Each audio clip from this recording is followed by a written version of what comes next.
Well, I'm ready. I'm ready. Okay. Okay.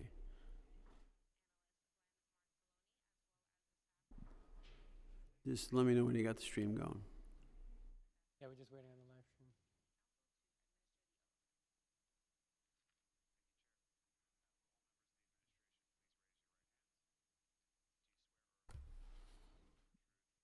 Good afternoon and welcome to the New York City Council hearing of the Committee on Environmental Protection. At this time, can everybody please silence your cell phones? If you wish to testify, please come up to the Sergeant at Arms desk to fill out a testimony slip. Written testimony can be emailed to testimony@council.nyc.gov. Again, that is testimony@council.nyc.gov. At this time and going forward, no one is to approach the dais. I repeat, no one is to approach the dais. Thank you for your cooperation. Chair, we are ready to begin. Thank you, Sergeant. Good afternoon. I'm Councilmember Jim Gennaro, Chair of the Committee on Environmental Protection, Resiliency, and Waterfronts. And today we'll be holding an oversight hearing on New York City's obligation to reduce carbon emissions from government operations. At this hearing, we will examine how the city intends to meet its obligation to achieve a 40% reduction in greenhouse gas emissions from government operations by fiscal year 2025 and a 50% reduction by calendar year 2030 relative to a baseline of 2006.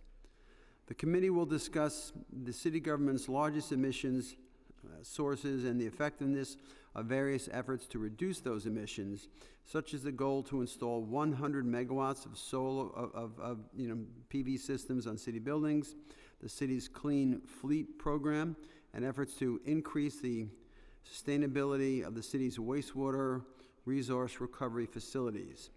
The committee welcomes the testimony from DCAS, MOCEJ, and Chief Climate Officer, who is not going to be joining us today, advocates, and members of the public.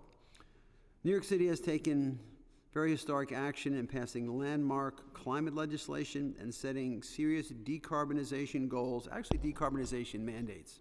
But those actions are not fully meaningful without the programs required to achieve them. So we're going to talk about that today. While there are certainly things worth celebrating, where we must remain forward-facing if we're to tackle the existential threat of climate change.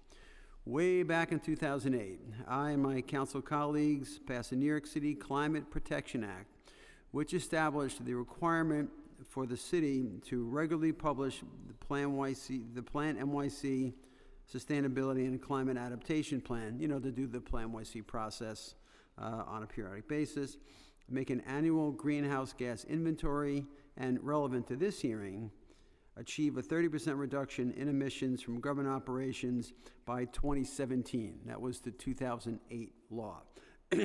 We are 6 years beyond that, and still well short of that goal, although it was not a goal, it's a mandate.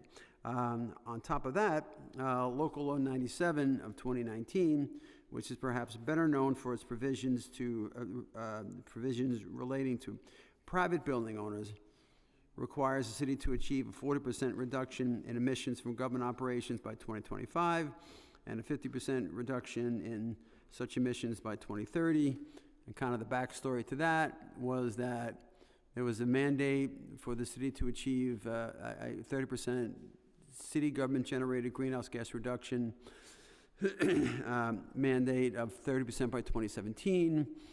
That mandate was never met, and so when it came time to write Local Law 97, it was agreed upon that the goal of a 30% greenhouse gas reduction that was not met in 2017 be kind of, so they put language in Local Law 97 to that superseded the language in the 2008 bill.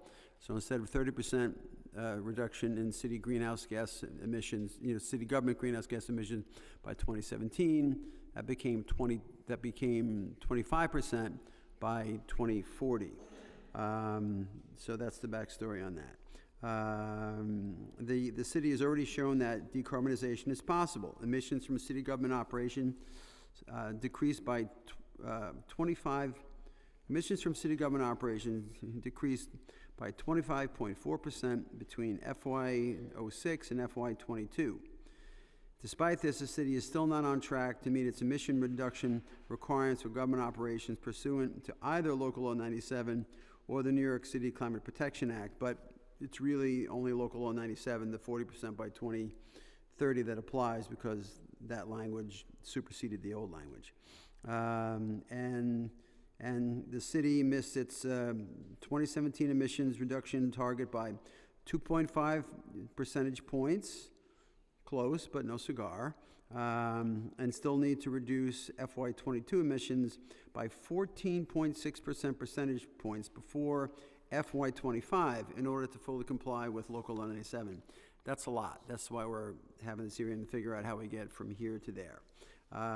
Furthermore, I am concerned. I'm going to turn the page and tell you why I'm concerned. Wait for it. Wait for it. Furthermore, I am concerned that emissions reductions from city government operations have stalled in recent years. Between FY 2017 and FY 22, which was the previous administration's, emissions from city government operations actually increased by 2.9%. That's almost 3%. And with all that we are asking of the private sector in Local Law 97, it would be shameful. I didn't write the word shameful. Staff wrote that in, but I'm reading it. Okay, it would be shameful for us not to achieve the mandates we set for ourselves. The staff had milestones, but they're not milestones, so I crossed it out and put mandates we set for ourselves.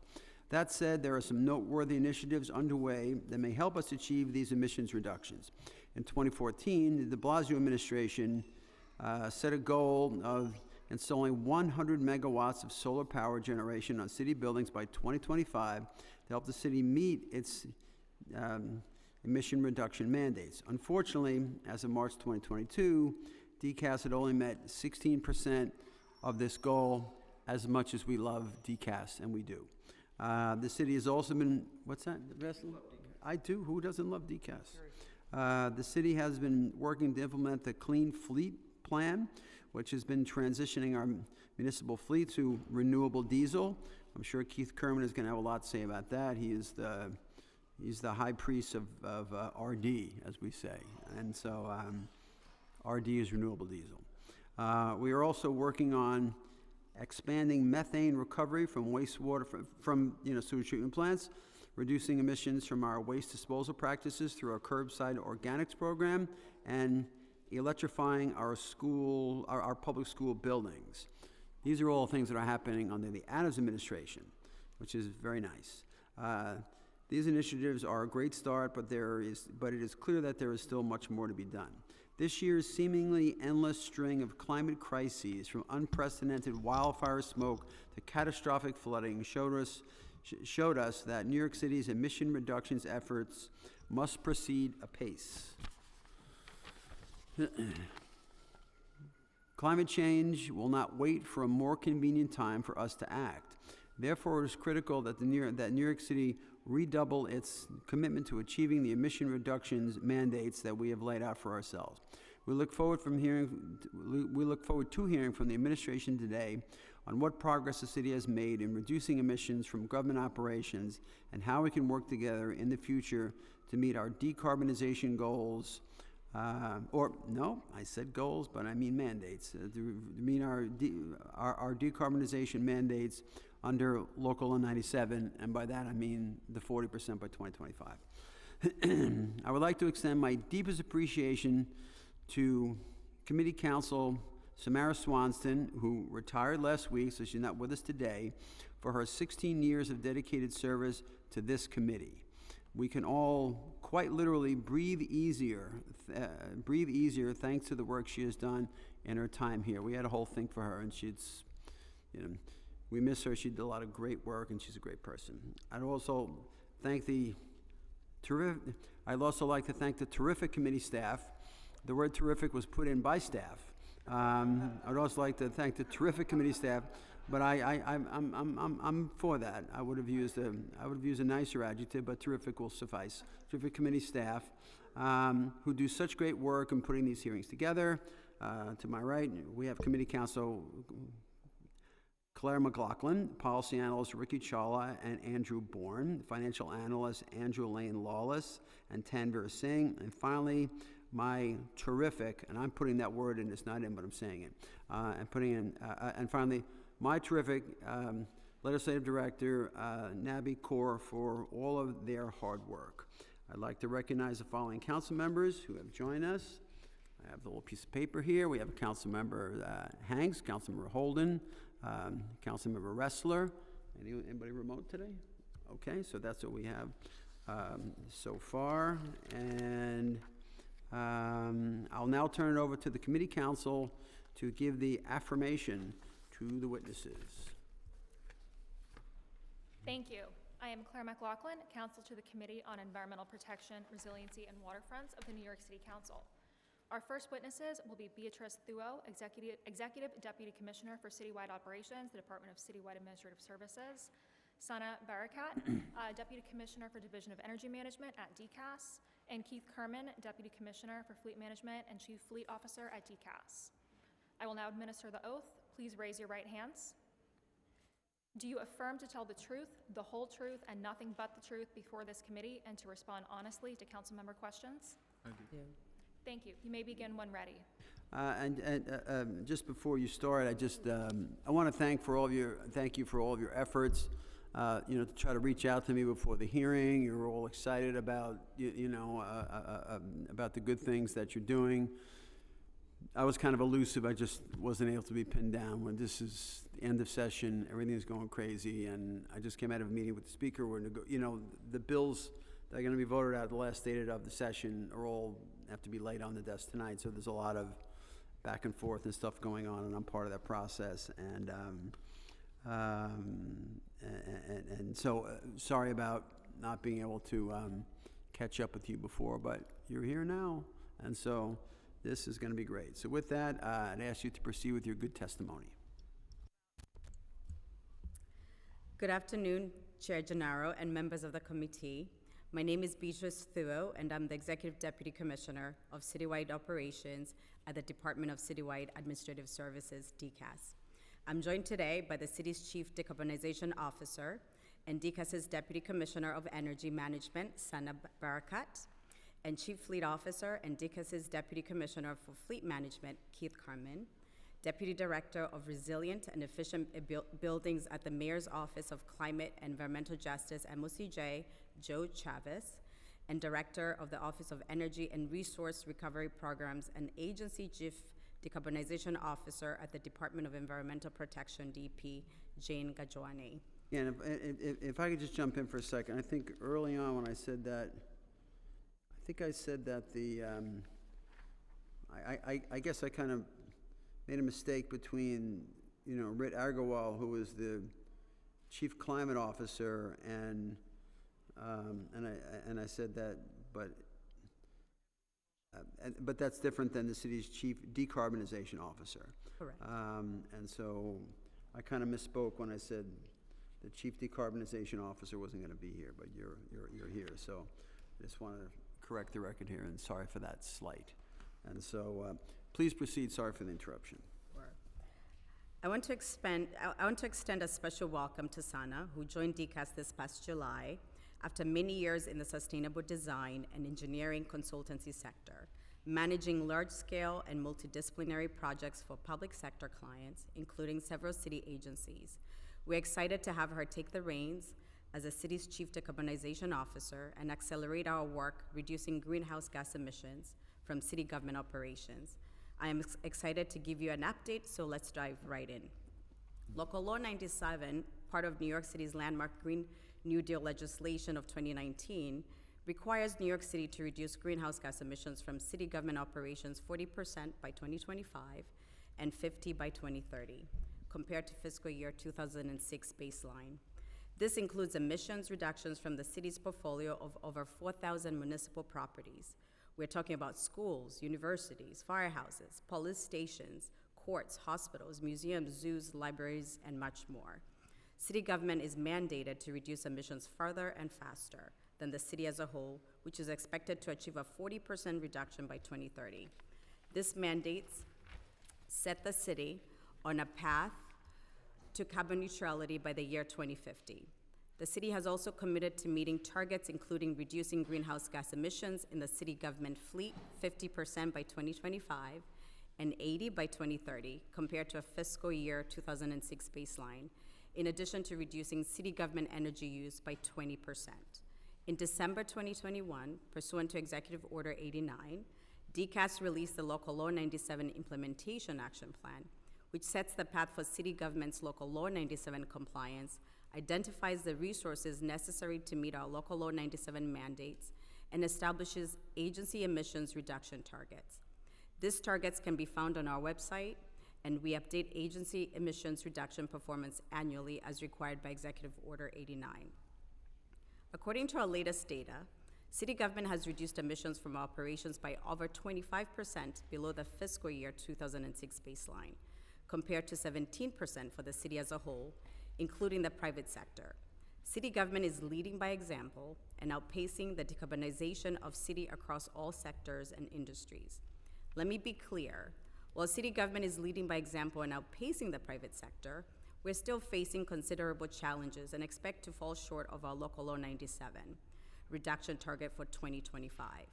As this administration has been saying since early 2022, we are optimistic, but the 2025 target set in 2019 was also going to be very difficult to meet. I'll repeat what the city's Chief Climate Officer, Rohit Agarwala, said before this committee in April 2022. The reality is that time is not on our side to meet the 2025 mandate.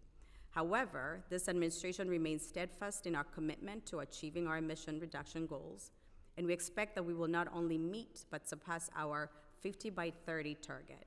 It's an all-hands-on-deck effort to get as close to 40 by 25 as possible. But as we shared with you last year, many of the challenges to achieve 40% on this ambitious timeline are outside the city's control. I will outline some of these challenges for you later in my testimony. But I want to focus now on all that we are doing to meet and exceed our long-term targets. To date, the city has invested well over $1 billion towards decarbonization, and since Local Law 97 passed, has laid the groundwork to accelerate this work by designing focused programs to make building improvements like our direct install lighting program and collaborating with NYPA to scale solar installations. We are also close to soliciting vendors to complete solar projects and deep energy retrofit of buildings under existing design build authority. We are at an inflection point positioned to make great strides over the next several years. Decarbonizing city government operations is also central to this administration's larger focus on improving the quality of life of New Yorkers and addressing long-standing inequities. We all know fighting climate change is not just about reducing greenhouse gas emissions, it's also about improving public health, addressing historic disinvestment, and creating jobs. Using less fossil fuel reduces emissions of pollutants like particulate matter that are a public health threat, particularly for older adults, children, and people with heart and lung conditions. We're investing in disadvantaged communities. 56% of solar capacity installed on city buildings is located in disadvantaged communities.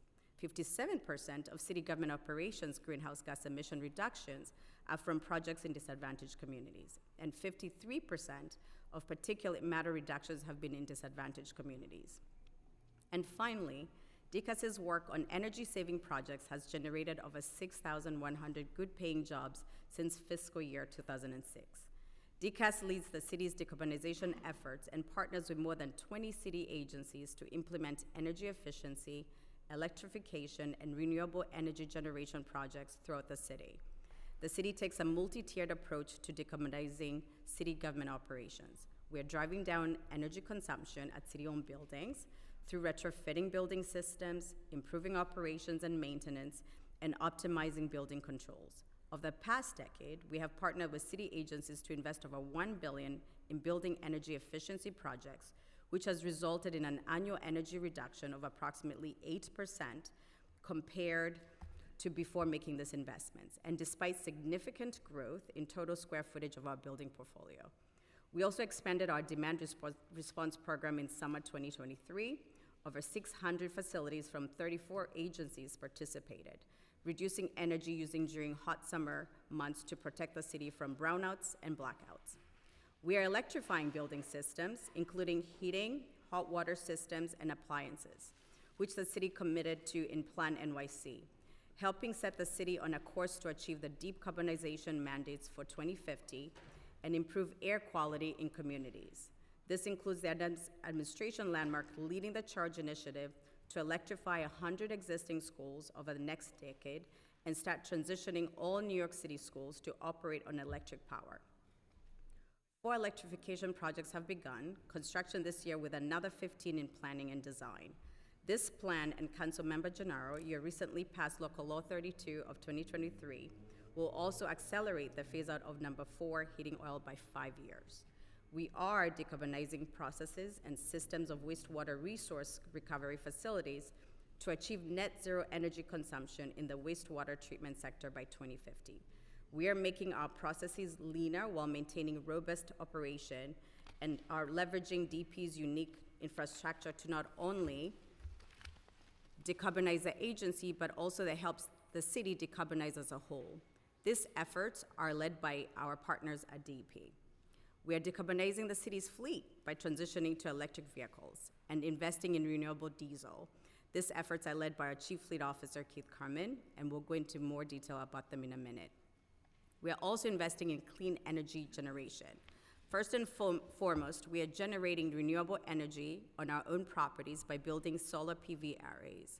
To date, DCAS, in partnership with several agencies, has doubled our solar capacity on city-owned buildings since COVID.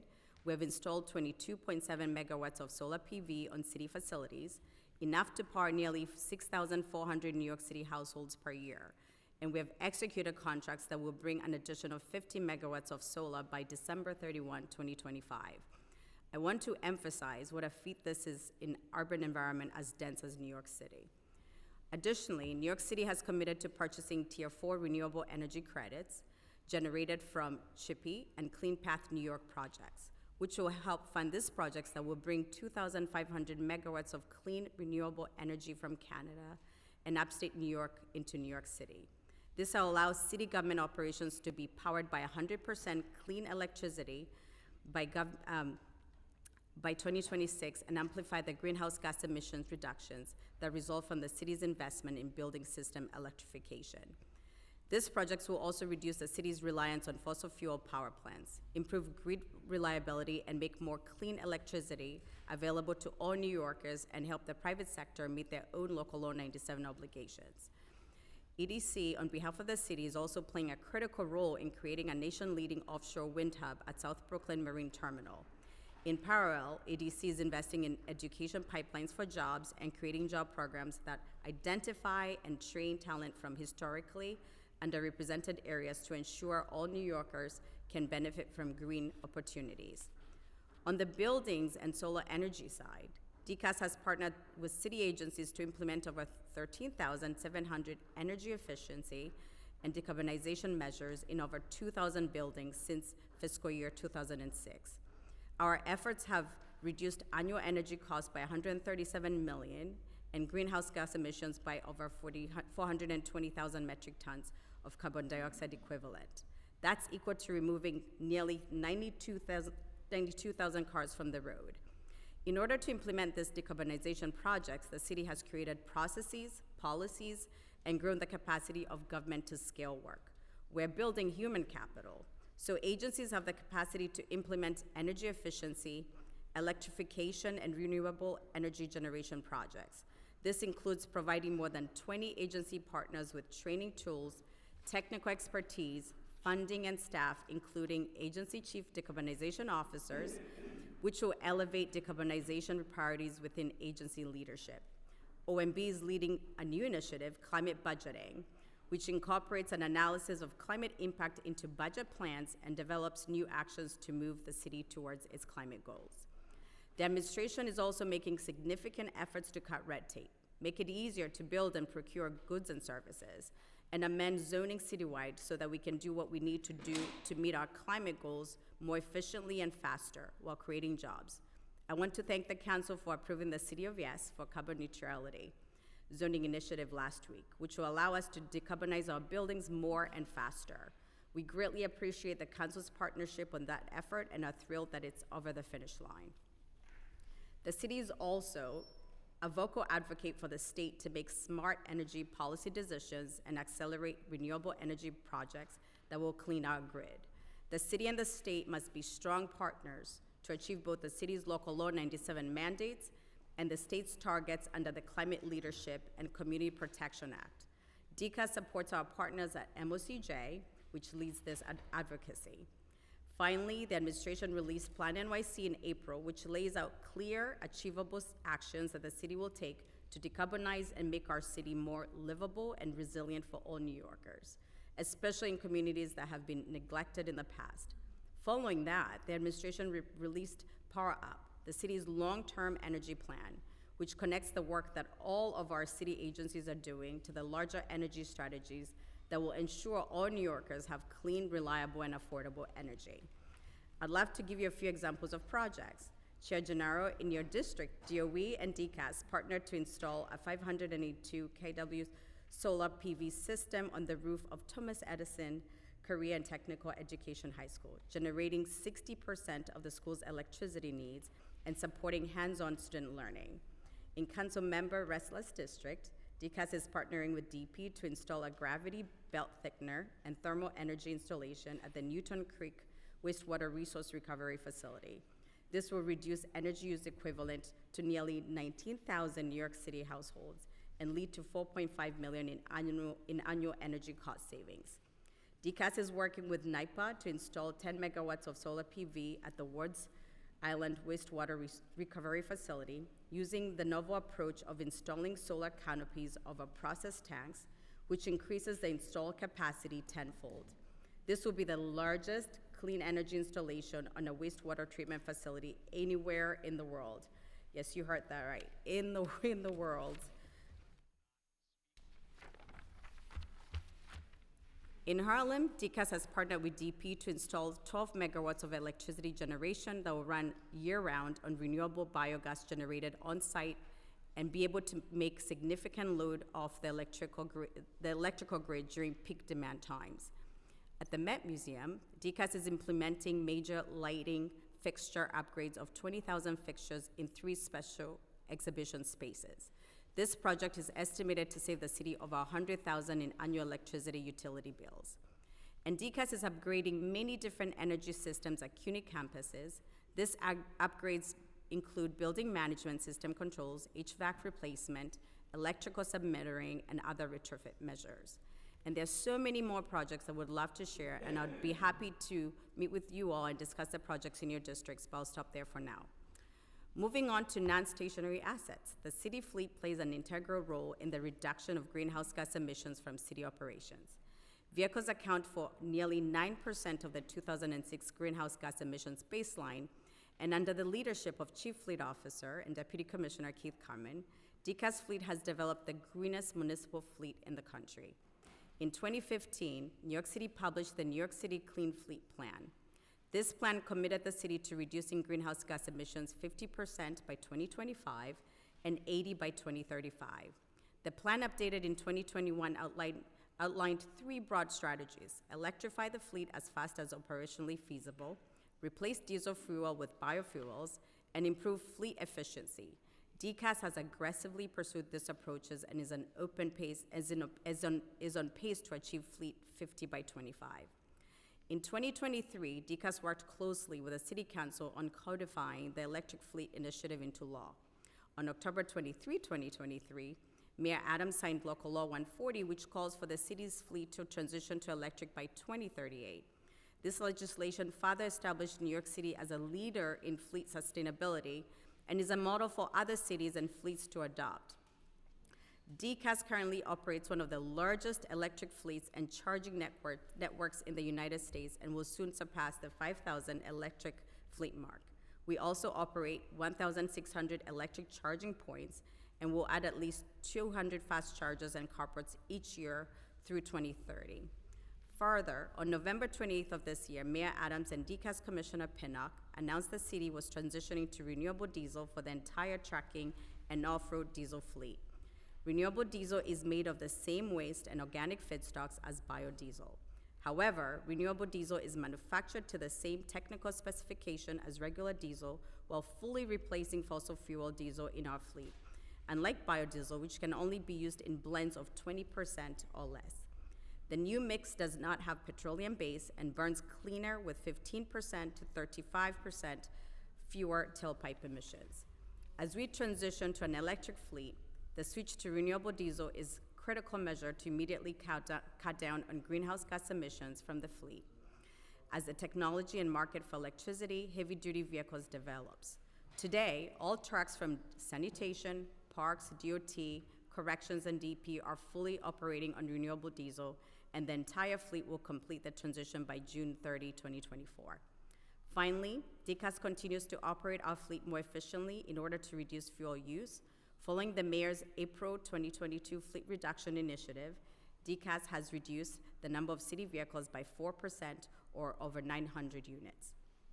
Overall, over 20,000 fleet units now use some type of cleaner fuel alternative, including electric, hybrid, solar, and biofuel. Since fiscal year 2018, DCAS has reduced total fleet use by 4.6 million gallons annually, or 16%. The three approaches of electrification, biofuels, and efficiencies are working and have led to a cleaner, more efficient fleet and kept DCAS on pace to achieve 50 by 2025. While the city's work to date is impressive, we know that we expect to fall short of our Local Law 97/2025 mandate, and I want to explain some of the challenges that the city continues to face as we approach 2025 and beyond. First, COVID set the city's progress back by about 2 years. Staff were redirected to other critical work, projects were canceled, contracts were delayed, and we're still facing supply chain issues and higher costs of materials and equipment. Additionally, in 2022, the electricity grid serving New York City was nearly 12% dirtier than in 2019 because the Indian Point nuclear facility closed. This increases the greenhouse gas emissions that result from using electricity and reduce the benefits of electrification projects. Procurement and contracting challenges have slowed project delivery. DCAS is focused on making our procurement and contracting faster to overcome contracting delays and has launched the Local Law 97 Contracting Resources Working Group to stand up faster, more flexible ways to deliver projects. And finally, as we all know, the city is facing extraordinary budget pressures that could force us to do more with less in the coming years.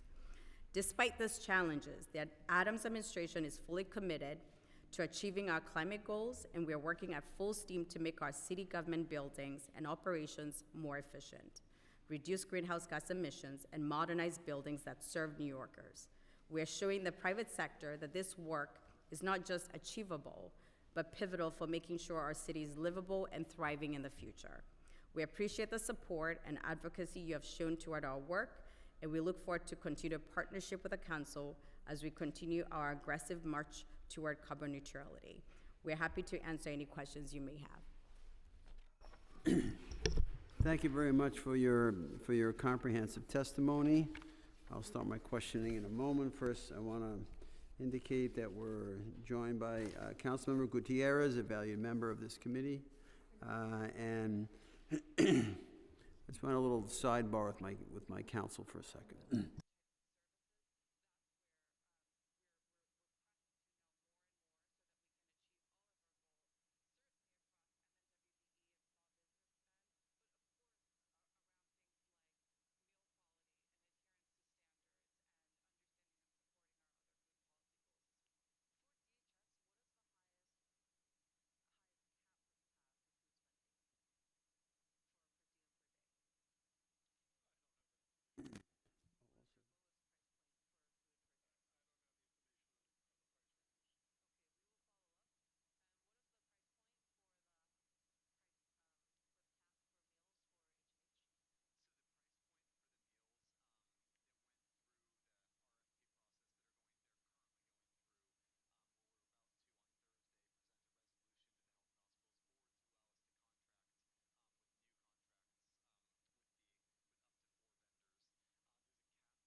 I was just planning my attack, that's all, before I, yeah. I need some herbal tea to calm me down before I jump in.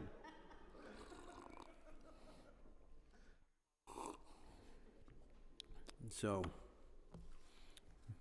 I'm gonna be the easy guy to deal with. After that, you're gonna have to deal with Lincoln Wrestler. And then it's like all bets are off when he takes the microphone. What's that? Okay. And I got some prepared questions, but I want to just, go through this statement. I made some notes. And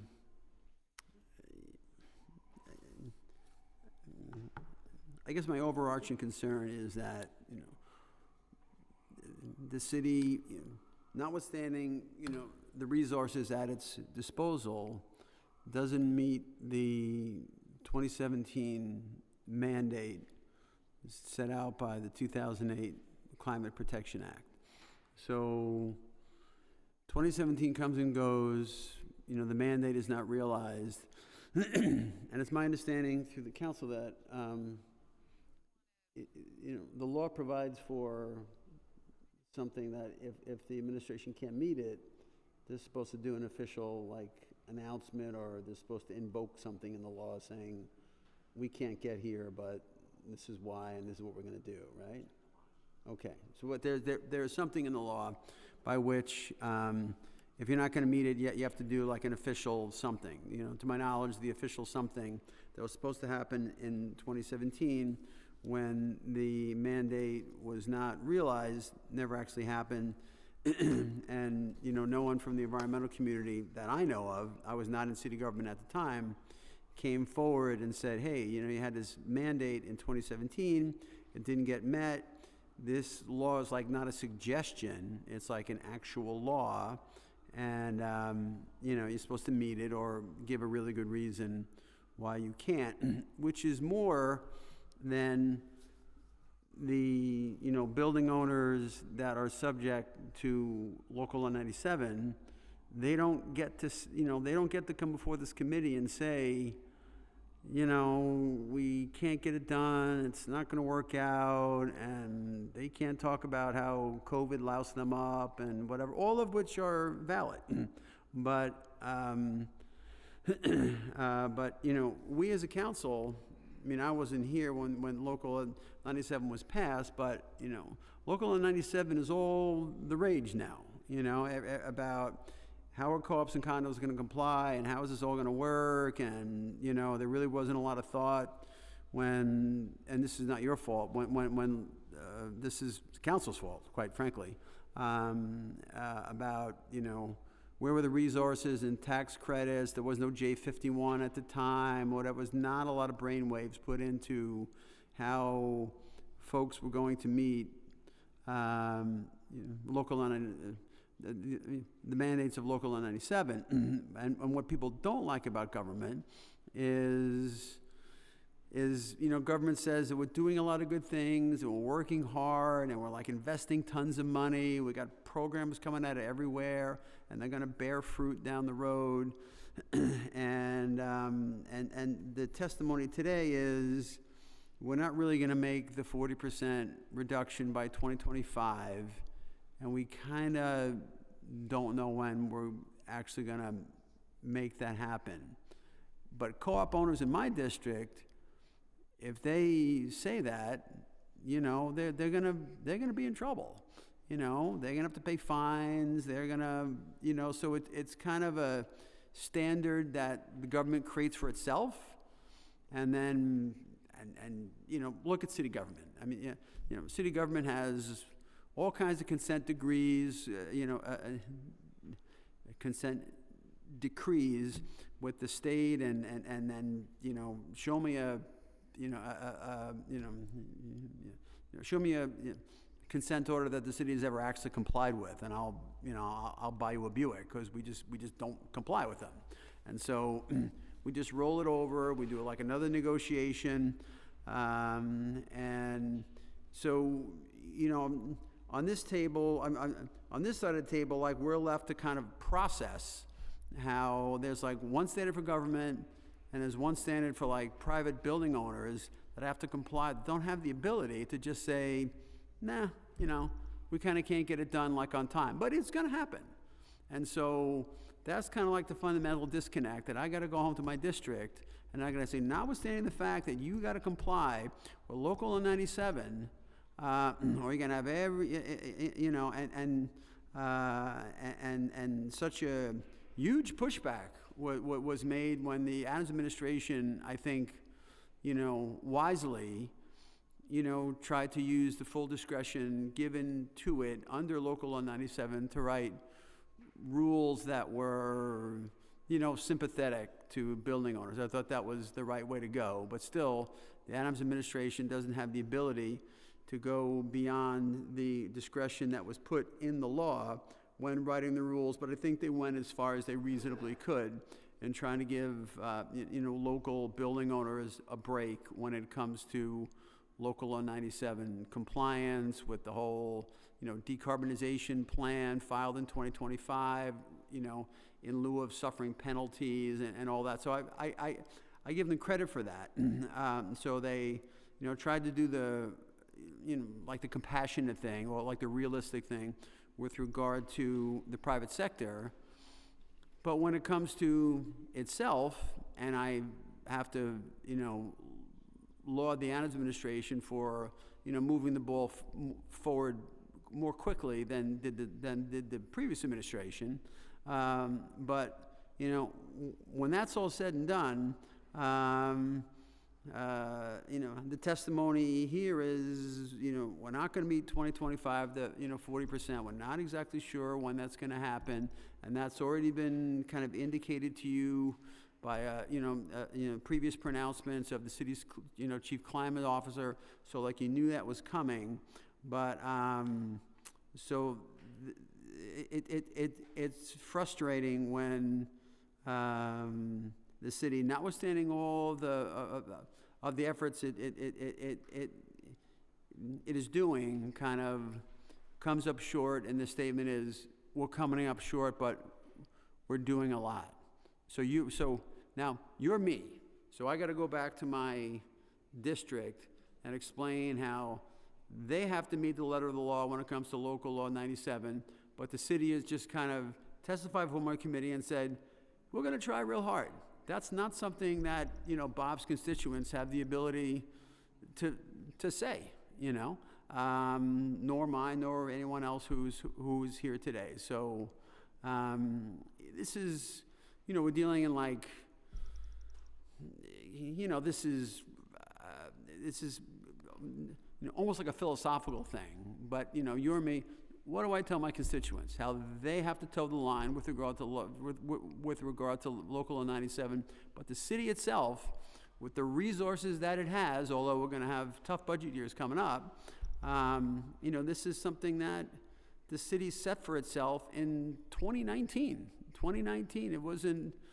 I get was IP closed in 2019? I don't know if it was closed, but it was certainly on the, you know, on the docket to be closed. Like, no one could have foreseen COVID. But you know, my constituents aren't getting a, you know, COVID break. And so it's, you know, disappointing that I don't even hear when we think we're going to get to 25%.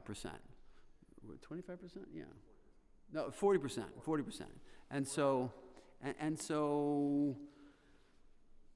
so, you know, first, some kind of response to my angst, and the second is, what is a realistic time that we're going to see, you know, the 40% by 2025, which is not going to happen in 25. It's not going to happen in 2025.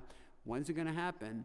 And unlike 2017, when no official instrument was filed pursuant to law saying, okay, it's 2017, we're not going to get there, but this is all that's going on, and, you know, pursuant to the law, if we're not going to make it, we have to file this instrument that says X, Y, and Z about why we're not making it and, like, when we're going to make it.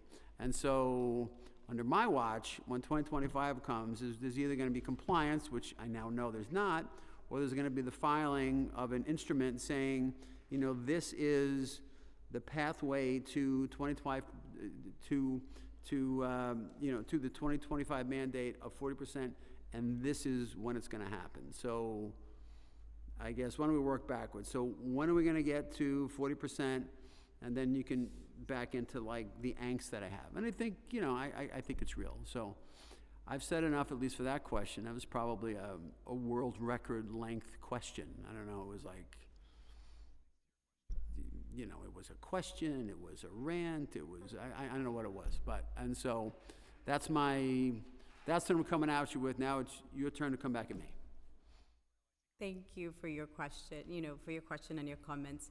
I do have to say that the government is still leading by example, right? The targets that were set for us and the timelines that were set for us were pretty aggressive compared to the private sector, right? So yes, they're aggressive, but also in your statement, you indicated that you were, outpacing the private sector, which anyone would expect, because the private sector, the city has kind of infinite resources compared to the private sector. So if the city is not outpacing the private sector, then it really has a lot of answering to do, because the city has prodigious resources, whereas little building owners don't. And so, and you've made the case in stereo here about all the things that are in the pipeline, about everything that's going on. Hard to, take issue with everything that's happening, but in the law is 40% by 2025, and I think it's reasonable for this council to expect that if it's not going to be 2025, when is it going to be? Because you have a lot of brain power working on all of these things, and I don't think it takes that much of a crystal ball to figure out, when these programs are going to manifest into greenhouse gas reductions, and that should be measurable, because 2025 is pretty soon. And so that's what I'm looking for. When are we getting to 40%? Again, this is after a whiff in 2017, like a swing and a miss on like the 30%. So this is now the second time around. So 2017 was a whiff, 2025 is a whiff. So when are we going to make contact? Baseball reference. So I have to say there are a couple of There's things. 3 strikes, you know what that means, So there are a number of things going on, and that we have to contend with, and a number of variable factors. So I know you did say that as a city we will have more resources in the private sector. There are also some challenges that are very unique to the city, right? And That's what my constituents would say about their condos and co-ops. They tell me that every day. So, and just to really, I know we did mention all the things that we are doing, but Sana Baraka just joined us from the private sector, and I remember her just being amazed by the work that we are doing, despite all the challenges that we have, whether it's procurement. As you know, the procurement process is never easy. But even notwithstanding all that, how much we've done so far, I've been really impressed that as the challenges that we have and how much we've achieved. Speaking on that, we are looking at our data. So in terms of when it will happen, we were anticipating around a gap of around 5%. There's more data, we're refining our data. There are projects, as you know, projects take a timeline. We have an anticipated timeline. So we're revisiting our projects. We also have just design build. So design build has enabled us now to actually get more projects off the ground. So we're in the process of doing that. We're in the process of enlarging our solar projects with a contract that we just had with NYPER. So there are a lot of moving parts right now. So we anticipate that we'll be able to meet that mandate shortly after 2025. And Sana, I'm not sure that there's anything else you need to add, but Yeah, I'm really looking for, because I'm really looking for a date, Yeah. because I was the one that set the 2017 date back in 2008, and both the Bloomberg administration and council management didn't want me in 2008 to set a mandate. They just wanted goals, and I'm like, goals are like, I'd rather have a greenhouse gas reduction poetry contest than a law that had goals. I mean, goals are not what you hang your hat on. And so I fought to get mandates. I fought my own institution to get mandates.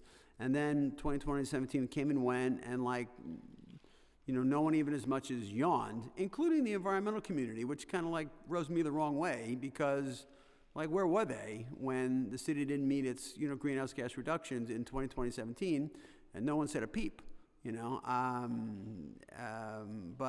I'm really looking for, so soon thereafter is, we want to do a little better than that, and maybe Sana, if I can call you by your first name, can help us out with what's your, So, if we can have the sergeants give Sana the council crystal ball that she could look into. Do we have that, sergeants? Do we have the crystal ball? We don't have that?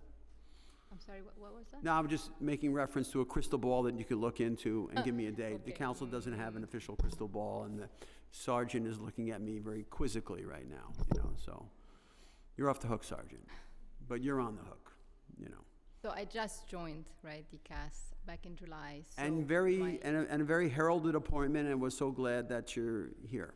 Thank you, Council Member.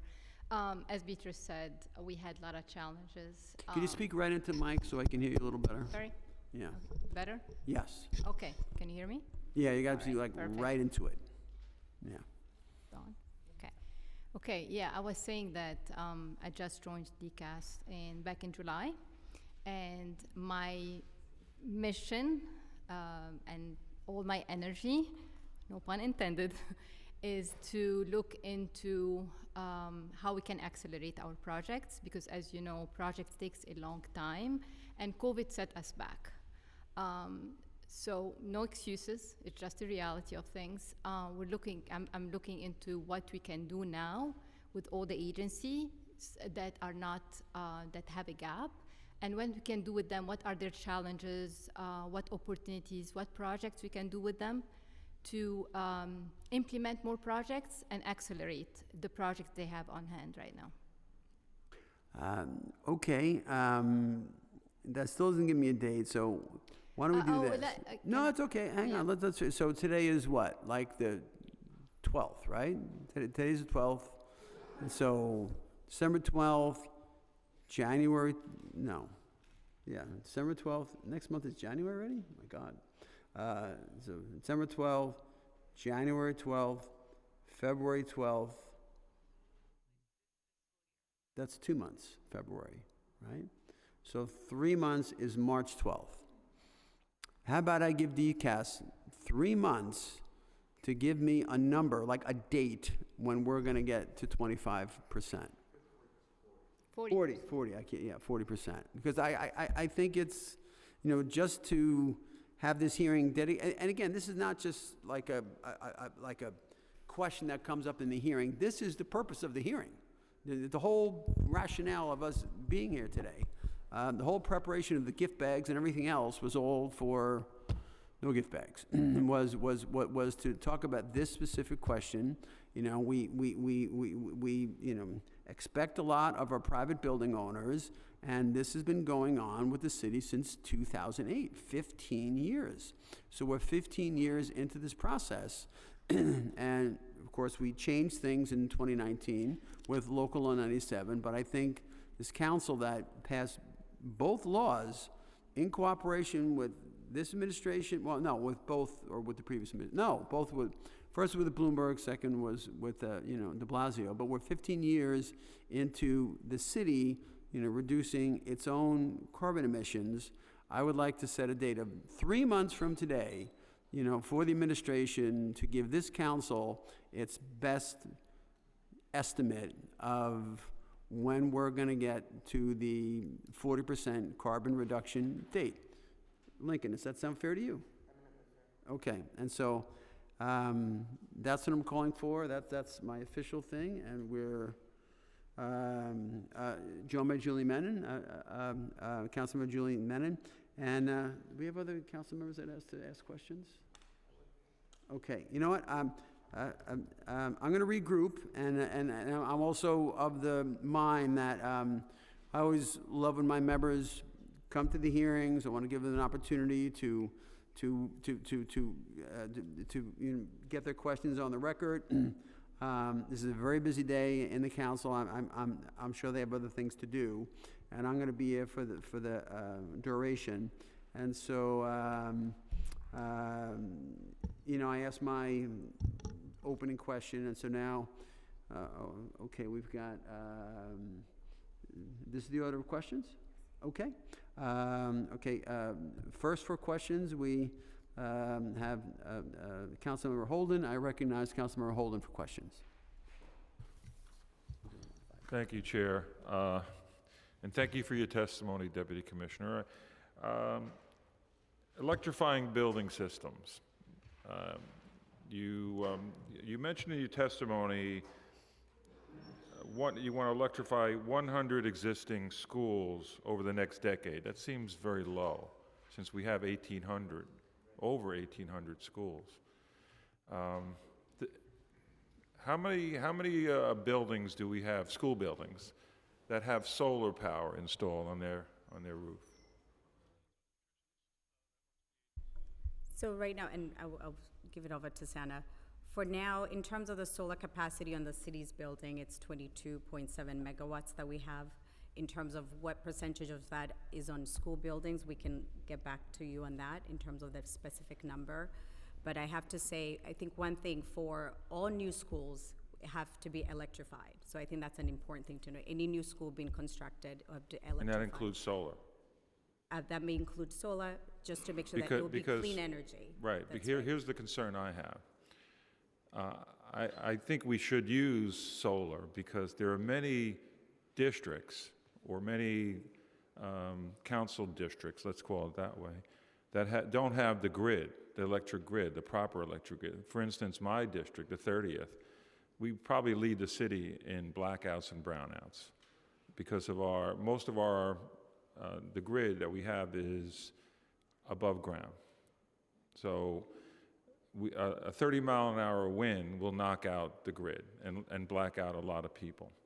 So if we had solar power installed in our buildings, especially schools, we have a lot of schools, and it would actually be cost effective. Forget about the building systems for now, because that's a more involved effort, I guess. But having only 100 existing schools over the next decade to be turned to electric, I think right now we could actually, if we had some companies come in and just assess what can we install solar power on all our schools, at least for the needs of that particular school, you know, the electric needs. So if you can elaborate on that, is there any massive plan to do that, to install solar? And Sana, I guess you can say, yes, we Because there are two different issues here. That's right. And actually, we are actively assessing, we've been assessing city buildings, which includes the schools, to see the feasibility of installing solar. And as you know, with solar work, first the roofs sometimes have to be replaced and have to be redone to be able to do that solar installation. At the same time, we're also working with SCA on the electrification, on bringing the building systems up. So there's a lot of work and coordination that's going on, but that I'm glad to me, the work that the DCAS team has been doing has already been undergoing through that assessment and doing that installation. And Sana, do you want to add some more? Yeah, I will add also that electrifying schools it has a lot of complexities in it. So now that we're starting the process of electrifying some schools, we're going to learn from that process and see how we can apply lessons learned to more. With budget constraints, now the plan is 100, but we will continue to update that plan as the fiscal crisis comes to an end. Yeah, because a day doesn't go by that I don't get solicited from a solar company wanting to install panels on my roof, and they make a deal with you. It won't cost you much or cost you anything. I just got to talk to Bob for a second. So I got to run and check in at the hearing I'm at next door, so you're the chair right now. And so, and then call Listen Lincoln. to that one. So call Lincoln. I'm coming back. Okay, Call okay, no, Lincoln. it's fine. And because you're chair, you can go over a little bit, okay? So I don't have to call on Lincoln then. You gotta put Lincoln's next question. Okay, all right. You got to do that. So, yeah, I'm sorry for, go ahead. Yes, and actually, we talked about Thomas Edison, one of the high schools that we've done. Right, I solar saw that in the installation. testimony. Sheepshead Bay is one of the largest solar installation on any public school. So that work is already happening, and we actually got into a contract with NYPA earlier this year so we're enlarging our solar program. And So, we're very, so you would actually get some companies to come in and assess some of the larger schools that have the space and the right direction and the facing and so forth and so on. that's right, and that's part of the contract. And would love to sit down with you about your district and the ideas that you have for your schools. I'm going to give And I'm myself more time. So Okay. Yes, so that work we're already doing that work, and we're expanding it with a new NYPA contract. Okay, and you mentioned something about that there's a supply chain problem still in 2023, the end of 2023. Could you name a couple of things that you can't get, or do you have some? An example is actually the solar panels. So that Solar panels are in short that's an supply? example of where we have had challenges with supply, but with the new contract that we had, we've been able to secure solars for certain projects. But that is one example that where we've faced supply chain, or where it's delayed and then it becomes more expensive. Okay, because I didn't know there was, because with all these companies promising solar energy on my roof, I get it, like I said, I get a number of calls. Right. I even get people calling or meeting me at City Hall who represent companies, they want to do it, to our homes. And Right. so I didn't know there was a shortage, but we'll look into that. But, And you can also imagine the volume when it comes to our projects, the volume of the solar panels. yeah, but you have to start That's somewhere. pretty good. That's And right. I just don't think That's right. that 10 schools, or 100 schools, 100 schools in the next decade is a lot, considering. So we're working Yeah. to increase that number, but Yeah. there are challenges in terms of, SCA Sure. is doing the construction and we are assessing. So there are definitely challenges, as we mentioned, but yes, we are looking to how we can increase that number and accelerate that. Yeah, so what I said before about the electric grid in many districts, and especially in Queens, because we have a lot of overhead wires there and things can knock it out. But as we ask for more demands on our electric grid, and if it's not adequate, then we need to find alternatives like solar. So that's what I think should be a priority in the administration. But thank you, and is Lincoln Ressler next? Okay. Calling on my colleague, Lincoln Ressler. Thank you, Chair Holden, for graciously, if reluctantly, agreeing to give me a chance to speak. And thank you to the DCAS team for testifying today. I really want to echo the sentiments of Chair Gennaro, which are, progress has been made. You all deserve credit for that. 25% reduction is consequential, but it is substantially short of our goal and of the 40% threshold. At least 25% reduction is what was provided to us in the council report of what we've achieved over the last 15 years. And it's disappointing to not have a timeline for when we're going to achieve the goal that we're mandated to achieve. And, we set up these hearings well in advance, give proper notice, set expectations that this is exactly what we want to discuss, and then to not come with an answer to the question is disappointing.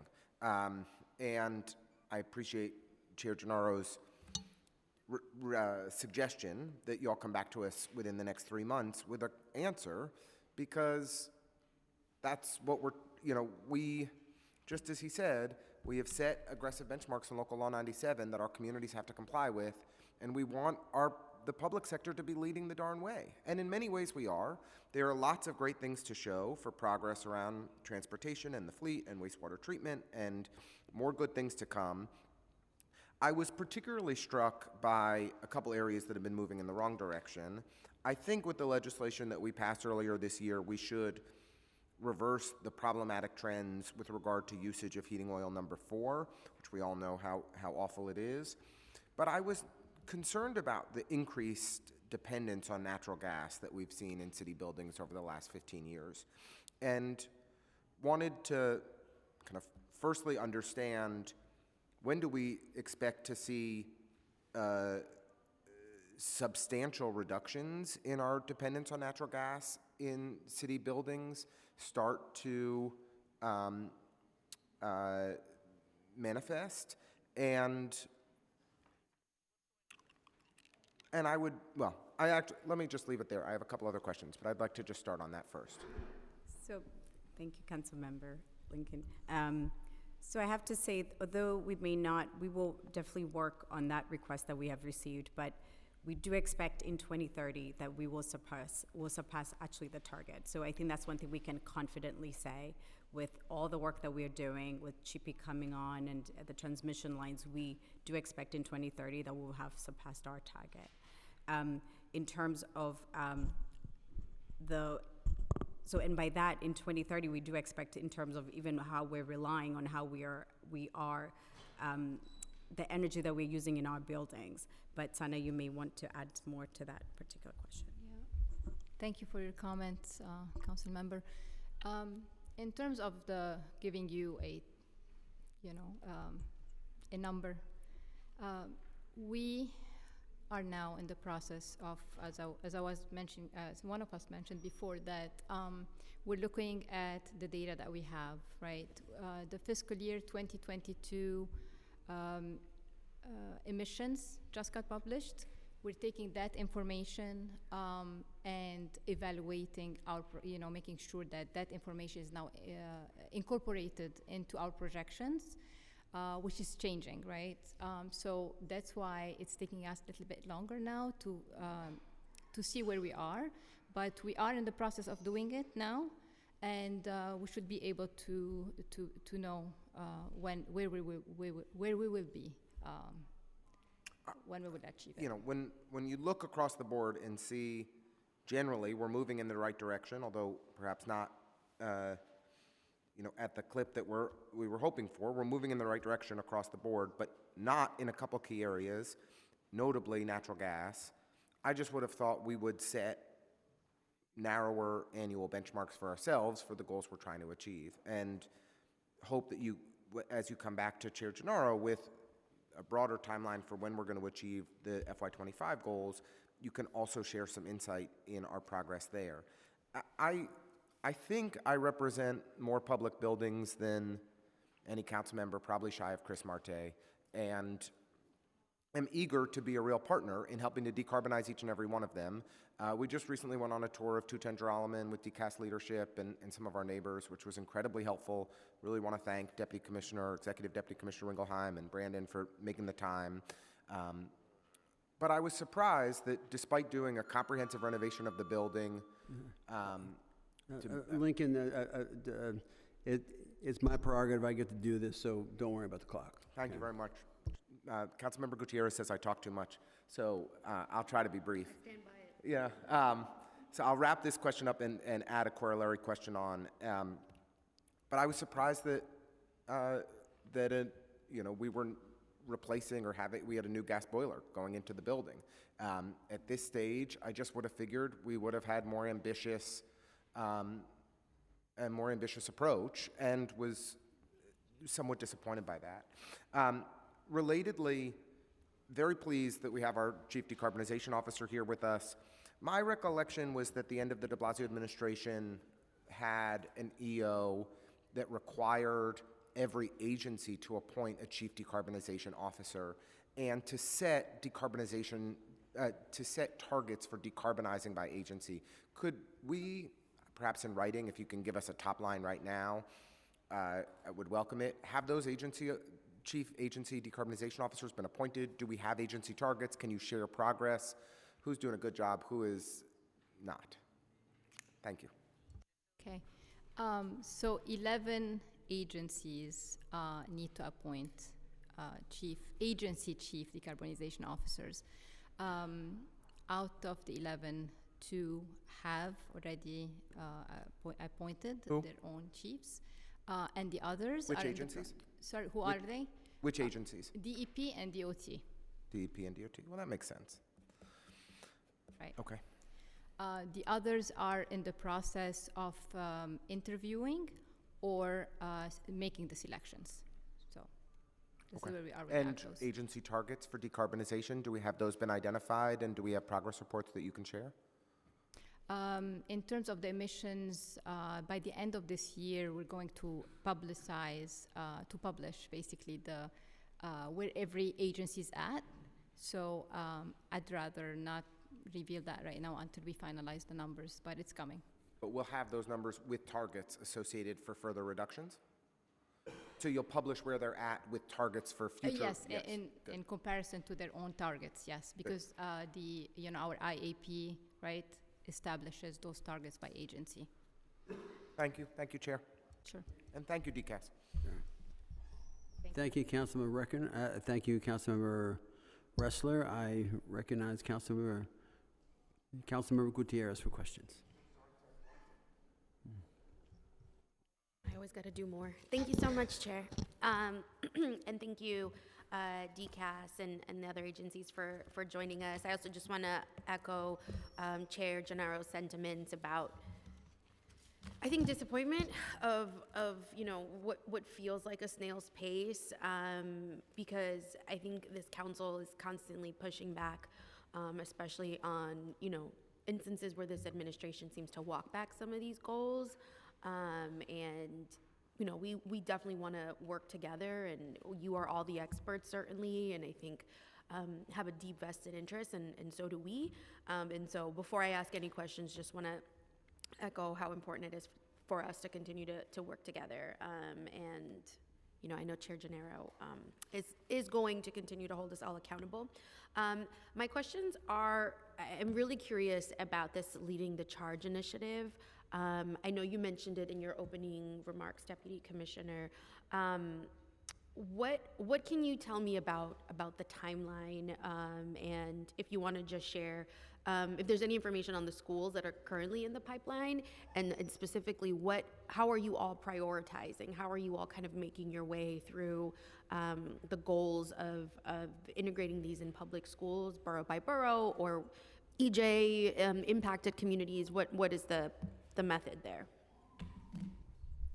Thank you for that question. And also just wanted to mention, we have one of the actors here, our DP, Jenna Gawala. She's the agency decarbonization officer for DP. But thank you for that question. So for Leading the Charge is that we would electrify those schools by 2030, 100 schools.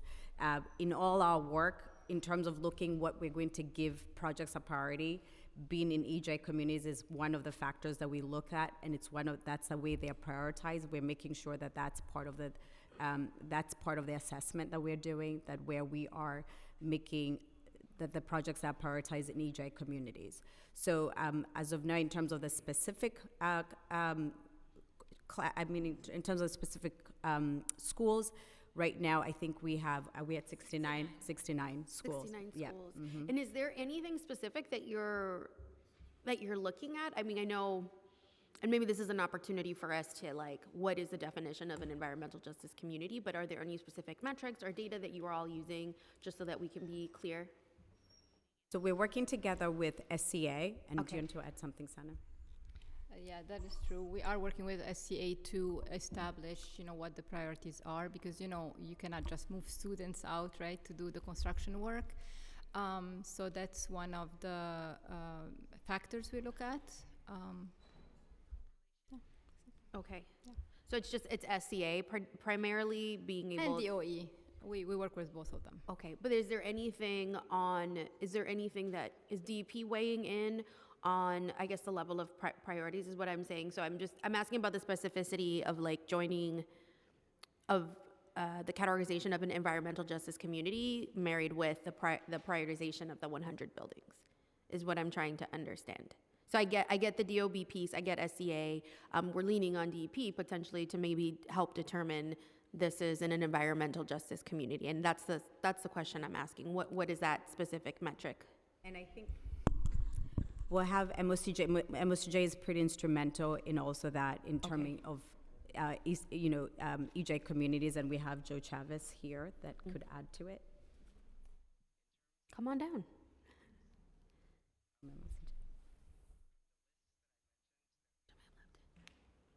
Please raise your right hand. Do you affirm to tell the truth, the whole truth, and nothing but the truth before this committee, and to respond honestly to the council member questions? And also please state your name for the record. Joe Chavez. Nice and loud. Joe Chavez. Thank you. Perfect, thank you. Do you want me to repeat that question, or? Oh, no, I think I've got it. Okay. The Mayor's Office of Climate and Environmental Justice has currently been working on an environmental justice report. We have used a lot of criteria, demographic criteria on air, a lot of environmental hazards. Air quality is a major one. Communities that have seen disinvestment or underinvestment in environmental justice. So the EJ report is considering a lot of different factors, and we have identified EJ zones and have shared that information with DCAS, which is what they have been using to prioritize projects in EJ zones. We also are using the New York State designated disadvantaged communities maps to, also help make sure that we're targeting certain geographies that the state has identified for environmental justice. Wonderful. And Chair, can I have one more minute? Oh, Thank by you. all means, Thank by you. all means. Thank you. I'm really encouraged by that. Would you be able to confirm if some other factors included are related to like hospital admission rates or access to green space? Are those also factors kind of considered in that calculation? There are, I think, over 50 different factors that were considered, so I can't, name all of those right now, but I can get back to you with specific factors that we included. Wonderful, wonderful. I also noticed, and this is for, please confirm, for the Leading the Charge initiative, there's $4 billion committed to it in the lifespan of the initiative? Yes. Is that correct? Yes. Okay. Where 1.7 billion of it has been allocated to date, more or less. Is there a specific plan or a timeline for the remaining billions of dollars to be allocated? And if you said this, I'm sorry, I know I came in late, but. Yeah, as I mentioned before, we are fully committed to the 100. It just, we're working with DOE, we're working with SEA to figure out how we can make that happen. But right now we're committed to 69 and we're moving forward with it. And as I mentioned before too, the lessons learned we're gonna get from the construction of the 69 will serve us well in the next Wonderful, thank you. And then just one more question. Oh, I'm sorry, no, okay, sorry, I thought I heard someone else wanted to add. Of the 69 schools that you mentioned, those are the schools that have been designated, correct? Yeah. And the goal is 100? The goal is 100, yes. Okay. And are there any, has the work begun in any of the 69 schools? Yes, some of the work has begun. Oh, definitely. great. How many? Do we know? We'll circle back in terms of the specific schools that the work has already begun. Okay, But yes, wonderful. the work has begun. Yeah, I think that's what advocates would love to see. Wonderful. Thank you so much, Chair. Thank you, guys. Thank you, Councilmember Gutierrez. Appreciate your questions. I just have some follow-up questions for the panel. This will kind of be like a lightning round here. Staff has come up with some good questions. So the narrative for the first question is that the administration has a goal to install 100 megawatts of solar power on city-owned buildings by 2025. And maybe this was covered in your statement, I'm not sure. What is the amount of power that can be produced by PV systems? What is the amount of power that can be produced by PV systems on city-owned buildings today? I mean, do you mean how much is actually being produced, or what's the capacity? Oh, so the question is, what is the amount of PV that is being produced by PV systems on city-owned buildings today, I guess in megawatts? As of today is 22.7. 22, okay. In September 2022, the administration reported that it was in the process of installing PV systems on city-owned buildings that would produce a net power of 46.3 megawatts.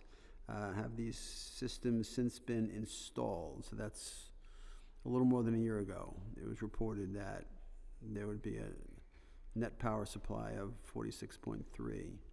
Oh, have these, well, not many, because you're at what, 20? Well, we actually have projects now underway for 50 megawatts more. Okay. Yep. Thank you. Has the Inflation Reduction Act made it cheaper for the city to procure rooftop solar panels?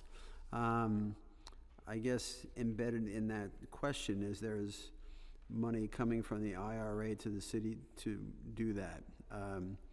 Is that the reality? And has the Inflation Reduction Act made it cheaper for the city to obtain rooftop solar panels? Is there some nexus between the IRA and our solar So I have to solar say, program? yes, thank you for that question. So I have to say, we're taking a holistic picture of really trying to take advantage of any federal grants we have that are available to us, and this is one of the aspects that we are looking at to see how it can make it cheaper for us and be able to install more solar. And I think Fleet is a great example of how Keith has taken grants and that taken advantage of grants to just expand our electrification, our chargers. And I don't know whether, Keith, you want to talk a little bit more about that. Keith, please. Sure, thank you. So we announced early in the year in January with Mayor Adams that $10 million of CMAQ federal DOT dollars to go into buying 1,000 electric vehicles. So we began the year with 4,000 electric vehicles. We're now on the cusp, not quite there, but pretty close to 5,000.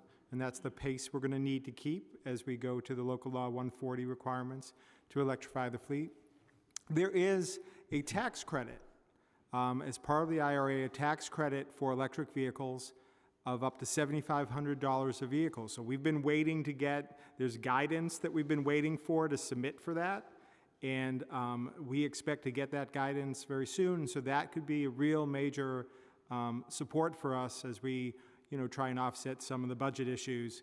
And, $7,500 per 1,000 electric vehicles is $7+ million. It's a lot of money that we plan and hope to put right back into sustainable fleet. So we also are pursuing other grants in partnership with the Mayor's Office of Operations and DOT for more solar carports. We have 159 solar carports right now throughout the city. So we're looking for federal grant money to expand that program, clean energy, zero emissions, and also resiliency for us, answering that question of what happens if you have power outages. So we're pushing on all fronts on the federal side. Thank you. Thank you.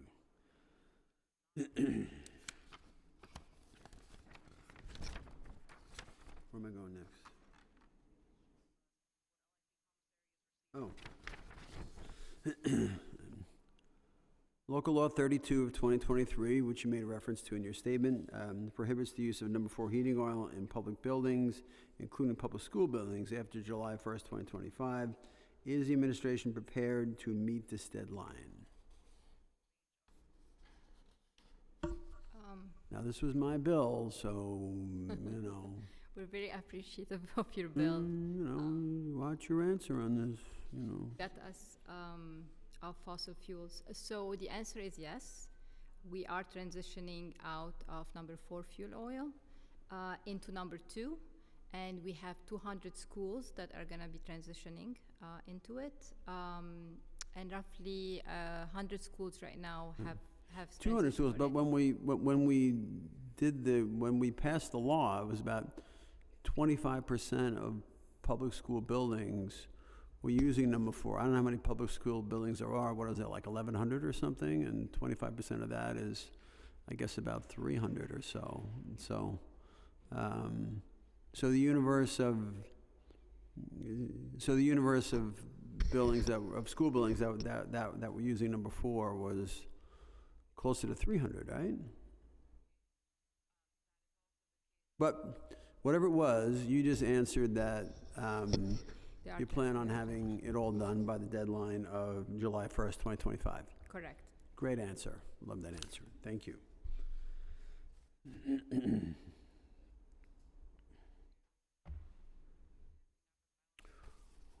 Here's a Keith question, if I ever saw one. In 2019, DCAS published a study of the use of renewable diesel, or RD, as a heating fuel in city-owned buildings. What proportion of heating systems in city-owned buildings use RD today? And as a follow-up, does DCAS intend to increase the number of heating systems in city-owned buildings which use RD? And I'll just take this as an opportunity to have Keith just kind of do his whole RD like the story of RD. And, Okay. And you know, and even though this is about, you know, the proportion of heating systems in city-owned buildings that are using RD today, and do you plan to increase that? But you've got a whole story behind RD, so why don't we just, so the question is, just tell us about RD and the promise you believe it holds on all frontiers. You bet. So, you know, what is renewable diesel really goes, and what is biodiesel, right? So these are non-fossil fuels. We are not digging up and going underground to unearth all kinds of pollution to get our fuel. We are using waste products and farm products, but byproducts, not food, by the way. We don't use a bean, we don't use corn. We use waste products, use cooking oil, waste animal fat are our current two sources for our renewable diesel. And I'll just point out for the subtlety of that, the fact that you're using waste products takes out all of the sort of carbon footprint that would be involved if you were growing these and producing them, and so that is you know, much more carbon friendly using waste products than, you know, using virgin products that got grown for this purpose. Absolutely. And that's significant. And, you know, we follow the lead of the California Air Resources Board in assessing the climate intensity and the, you know, what are called the pathways. And, you know, we're achieving 60% minimum up to 80% greenhouse gas reduction using these biofuels, as well as at the tailpipe, 15 to 35% in reductions at the tailpipe. So major environmental move forward. We've long used biodiesel, which is the same feedstock, so same waste products, farm products, and through your leadership, we've been implementing Local Law 73 of 2013 in the fleet. Biodiesel has certain operating restrictions and really can only be used in 20% or less. So you can use 20% in a sanitation truck, but the other 80% has to be regular fossil diesel. So you know, what's the next stage? How do you get to 100% switch? And that's renewable diesel. So renewable diesel is manufactured to the exact same specification, what's called ASTM 975, as regular diesel. It is regular diesel at an operating level, but at a production level, it's a recycled product, a renewable product, and more environmentally friendly product. So as you know, we announced, and Mayor Adams and Commissioner Pinnock announced just a few weeks ago, that we're moving the whole fleet to renewable diesel. Not just the trucks on road, but also the off-road equipment. We have 5,000 off-road equipment pieces, chippers and stump cutters and front-end loaders and snow melters, and I keep going on. So that's an important area of emissions. It's not just what, you know, is driving out on the road.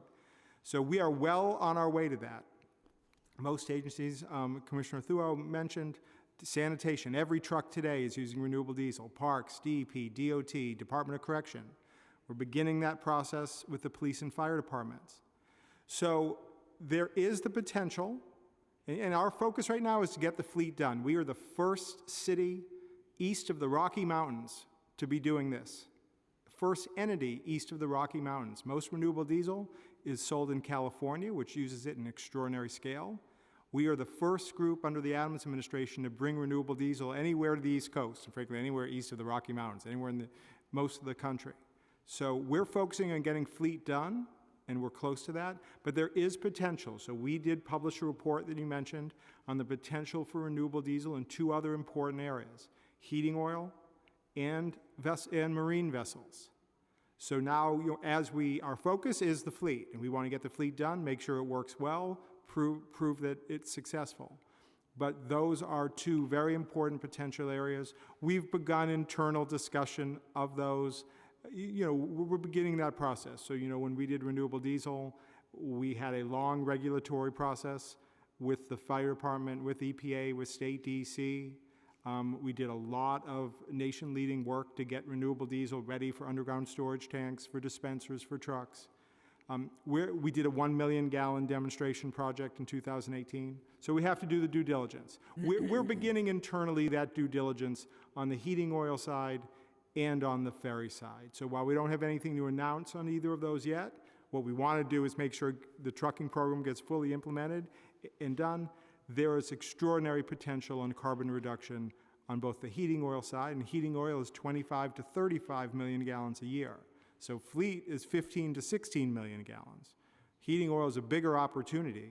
And then on the ferry side as well, after trucks, the largest emitter on transportation is vessels. So renewable diesel, right now, we're getting it done on the trucking side. That's why we're going to meet, and under DCAS's leadership, we will meet 50 by 25, a more aggressive target than the other targets. We will meet that on the fleet side. And then there's real opportunity on the heating oil side and ferry side as well. Let me just ask you on the heating oil side and on the ferry side. With heating oil, I guess you're dealing with the fuel oil burners and the warranties, and this is going to void the warranty. Is it going to work? And so there's all that. And I guess the same thing with the engines that are on the ferries, right? Are they going to, those, the makers of those engines or whatever, are they going to certify that this fuel is, usable in their equipment, and will it void the warranty or whatever? So so that's probably what you're talking about, right? Exactly, Council Chair. So we had many, many years of due diligence, and a lot of extraordinary work was done by DCAS. Also, the Department of Sanitation was very involved, and I wrote my newsletter about Spiro Katana, the Department of Sanitation, who's done this work for decades and was hugely important to this effort. We need to do that same work now in the burner manufacturer world, the Beckett's of the world, whole different set of equipment. And less experience in biofuels, but very interested. We've had really good initial forays into the heating oil equipment side. They're very interested in the potential of this fuel. The same with the vessels, and we're partnering. There are 5 vessel programs, of course, DOT, DEP sludge boats, the fire and police department emergency vessels, and then EDC, the NYC ferry. So that's a little bit newer equipment for DCAS, or at least for my program. Obviously, we tend to stay on land. But we are in conversations with everybody, and we have to do that due diligence on the equipment side with the manufacturers, also on the regulatory side, right? So it's a little bit different on the regulatory side. The Department of Buildings will be involved, and the vessels have some other regulatory requirements, including the U.S. Coast Guard. But that work is all ahead of us, and very tremendous potential to help DCAS and the city meet these targets. Thank you. I think the RD program has been phenomenal. Like when I started on my biofuels journey years ago, I mean I didn't think we'd get this far this fast, and it's really extraordinary. Now, although you work on the public sector side, is there an interest in this fuel on like the private side? And to the extent that you know a little bit about that, I'm just curious. What's going on with that? Not that, if you can share that. Yeah, there's enormous interest. I mean, so look, there are a lot of entities, for everybody, who is listening in. Renewable diesel is not a new fuel. It's a fuel that's being used in billions of gallons in California and also in Washington and Oregon. And Canada is also developing a substantial renewable fuels program, and it's a complete switch out from fossil fuel. On the West Coast, there's a policy called the Low Carbon Fuel Standard, and the LCFS is what's driving not just renewable fuels, but it's also driving electrification, right? It's essentially a version of a carbon market, and how if you're an electric vehicle maker or electric charger installer, you can get carbon credits. If you're renewable diesel instead of fossil diesel, you can get carbon credits. So that policy is one of the major California policies, and it's the reason all this fuel gets sold out there and not here. We're trying to change that. I can tell you I've talked to a lot of major entities. I won't name them as a courtesy, but I've talked to some of the biggest fleet operators in New York State, and they are all extraordinarily interested in moving to this fuel, and a lot of them are national in scope. So they're using the fuel in California. So they already know the fuel. It's not a theory to them. They're kind of saying, hey, why are all our trucks on renewable diesel or electric in California? In New York, we can't get it. So one of our hopes is that, in DCAS's move to this, is to try and create the market, make the market for renewable diesel, help educate people that this is an alternative that's out there. But there's a lot of interest, and I think if we can look at the regulatory side and build supply, you would see a lot of big name companies. I'm tempted to name them, but it's not the right thing to do. But a lot of big name companies that everybody knows who are using it in California and would be using it in New York if we can get the supply here.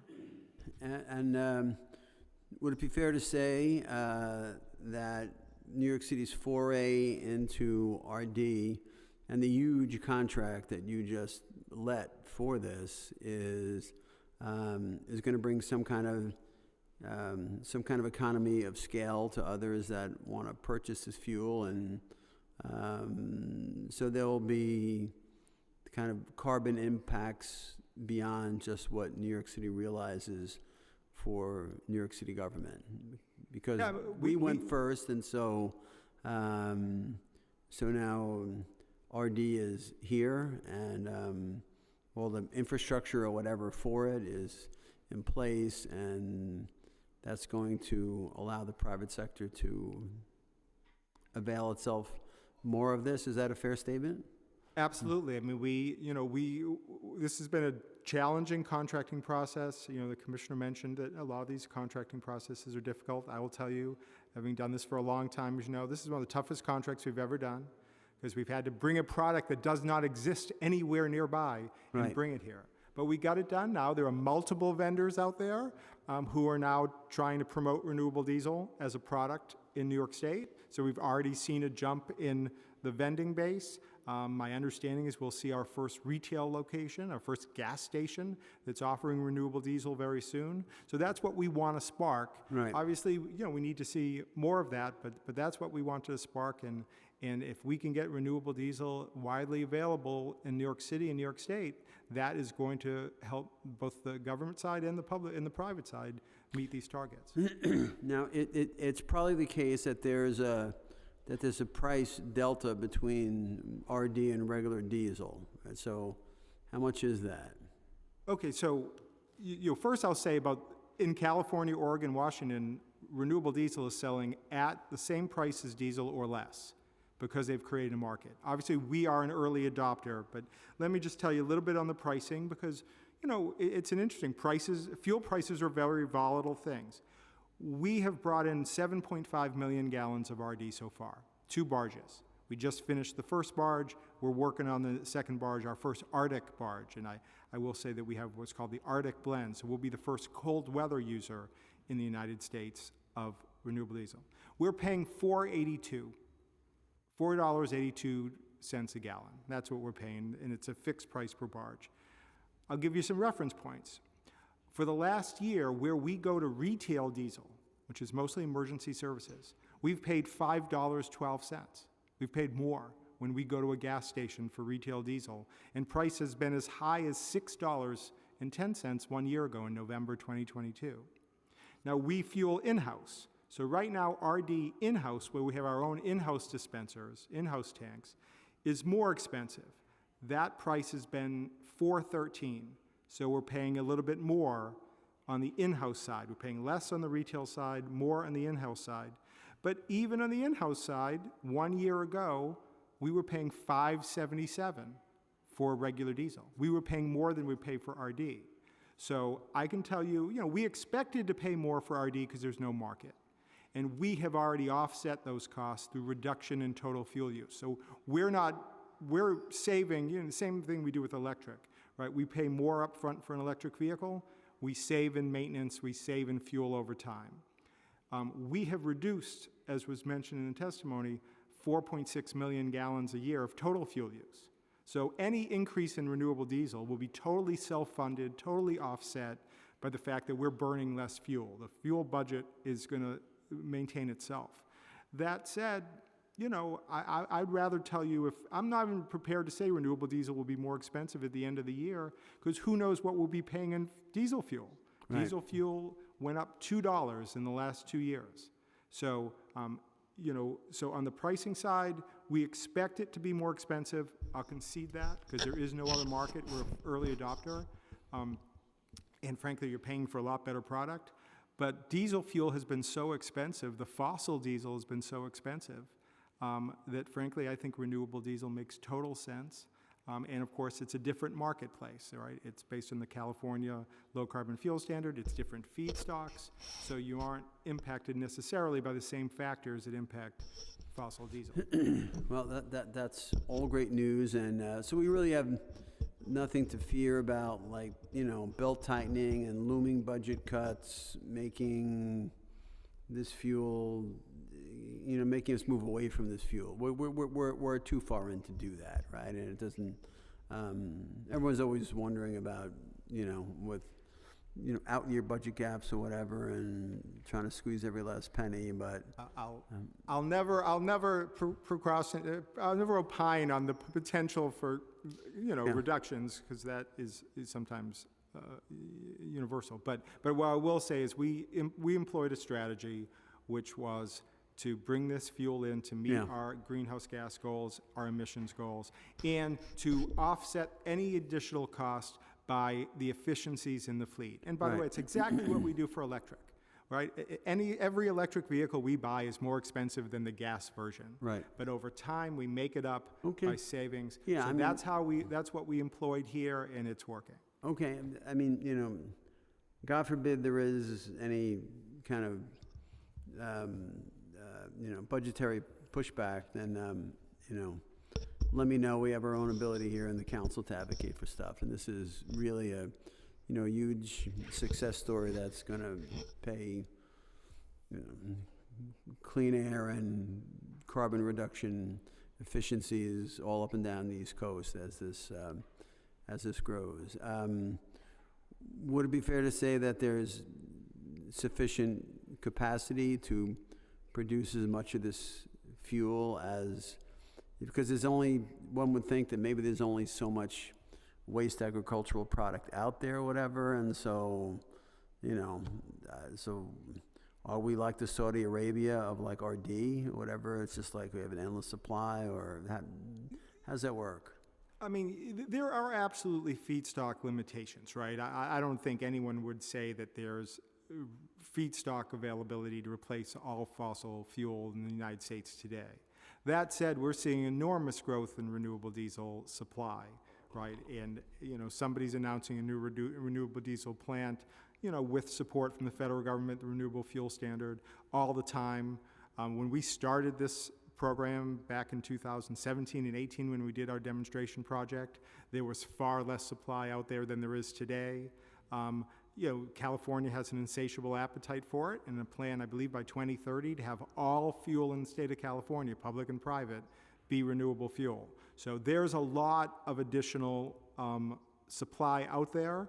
You know, I'm hopeful that in a couple years we're talking about New York using tens of millions of gallons and worrying about whether we need more feedstock. But we have enormous growth opportunity in front of us right now, and that's what we should focus on. Well, thank you, and and it's in large part, you know, to your good efforts, Keith. So we certainly do really appreciate that.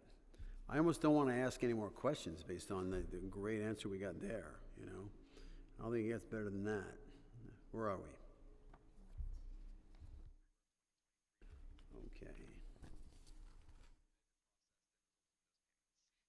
Oh yeah.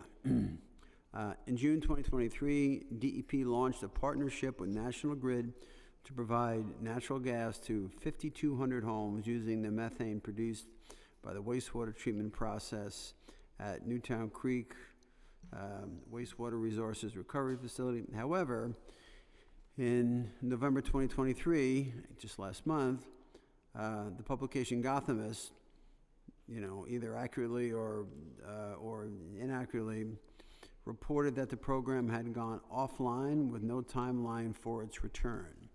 That's what staff was able to glean from, you know, the media.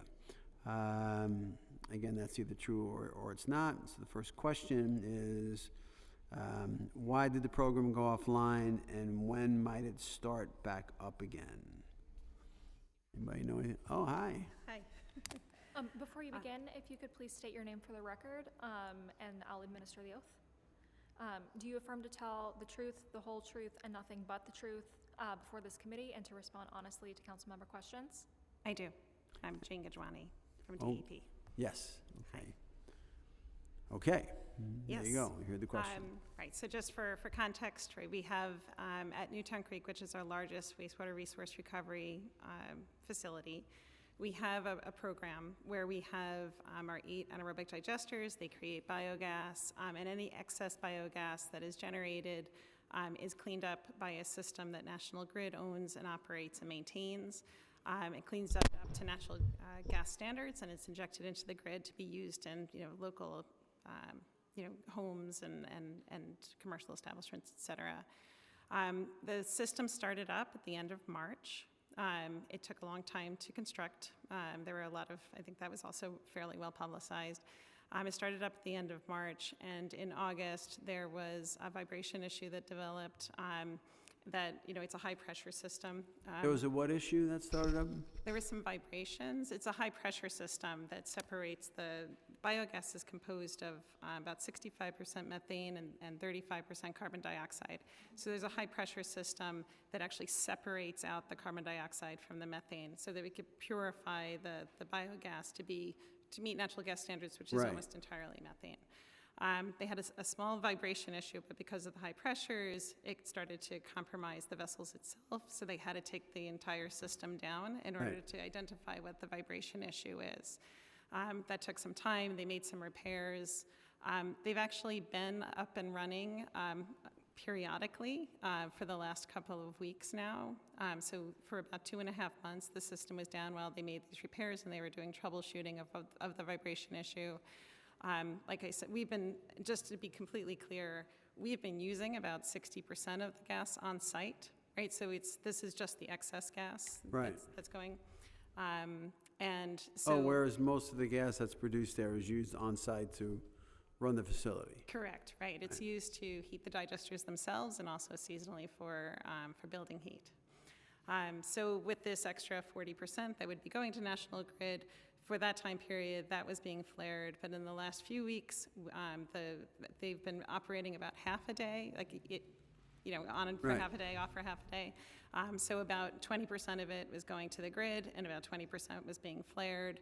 They're getting a thermocouple replaced this week, and so we anticipate that they'll actually be back up and running by the end of the week. Let's see. Yeah, there were other follows, but I think that covered it. So Okay. thanks for that, and good luck with that. Thank you, appreciate it.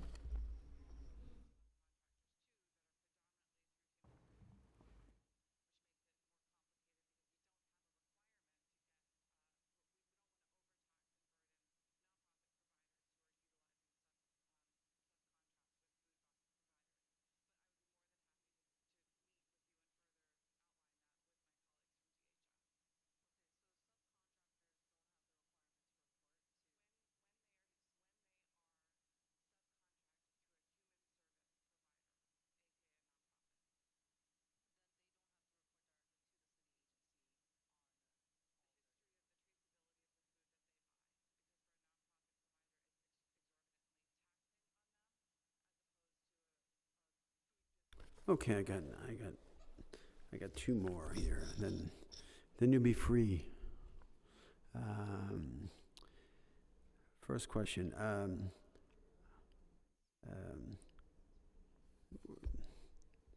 Now I'll do the other one first. How will DCAS's November plan and PEGs affect its ability, if it will affect its ability, to achieve the decarbonization of city government operations necessary for compliance with Local Law 97? So do we have any budget problems with regard to the decarbonization? Is that foreseen?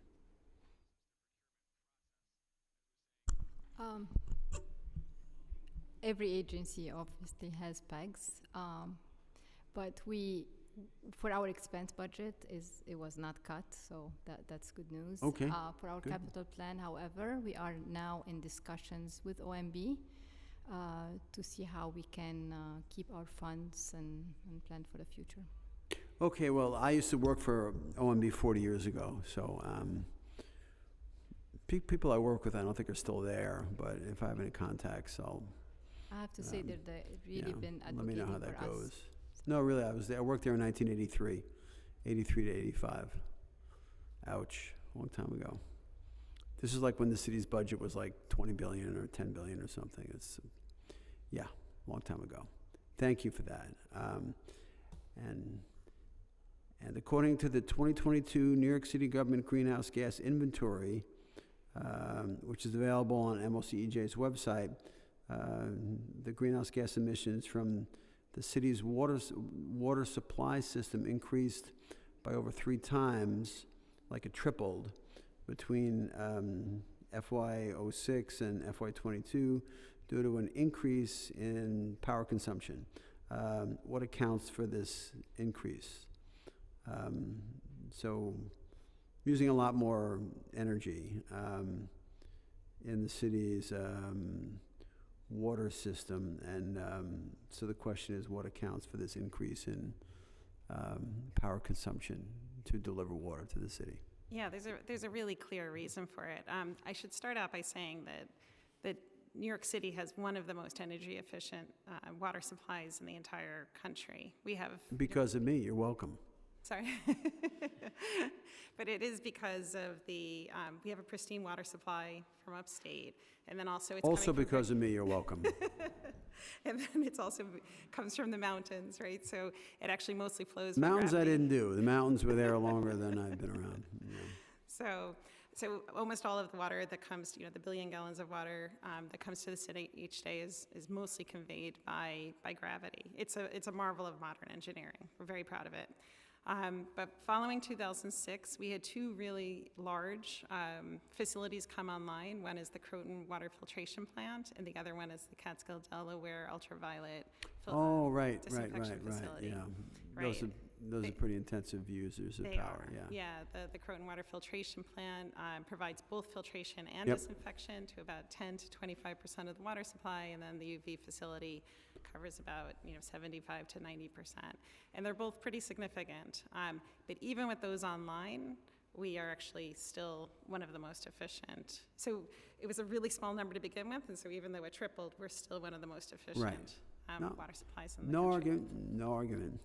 And with that, I want to thank the panel. I know it was like a toughie at the outset, but really appreciate all the good work that you're doing, and best of luck to you and your new position. And it's really a pleasure to work with the Adams administration in general and their commitment to decarbonization, environmental quality, you name it. It's been, and Rid and the whole team, it's just really great people to work with, and I appreciate your efforts. But I'm holding you to the 3-month thing about when we're going to be at 40% reduction. So you got 3 whole months. So you can have a nice holiday season, but after that, you got to get right to it, Same And as so for you. I want to thank this panel very much for being here today, and I want to thank Rob Cataldo for always being a great liaison between us and all things environmental in the administration. He's a great American, and I'm sure someone is either going to hang back to listen to the rest of the testimony or watch it on live stream or something, so that the administration gets the benefit of the people yet to testify who have views that I want the administration to see. But thank you very much. Really appreciate it. Wish you all a healthy and happy holiday season, and hope to see you real soon. Okay. Bye. Thank you. There you go. We will now turn to public testimony. Each panelist will be given 3 minutes to speak. For panelists testifying in person, please come to the dais as your name is called and wait for your turn to speak. For panelists who are testifying remotely, once your name is called, a member of our staff will unmute you, and the Sergeant at Arms will give you the go-ahead to begin. Please wait for the sergeant to announce that you may begin before delivering your testimony. And also, if anyone has written testimony that they would like us to have, you can hand that to the sergeant, and the sergeant will bring it up to the dais.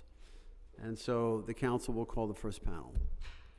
The first panel will be Alia Sumra with the New York League of Conservation Voters, Anna Pavlova with Carbon Quest, and Harrison Nesbitt with NYC H2O.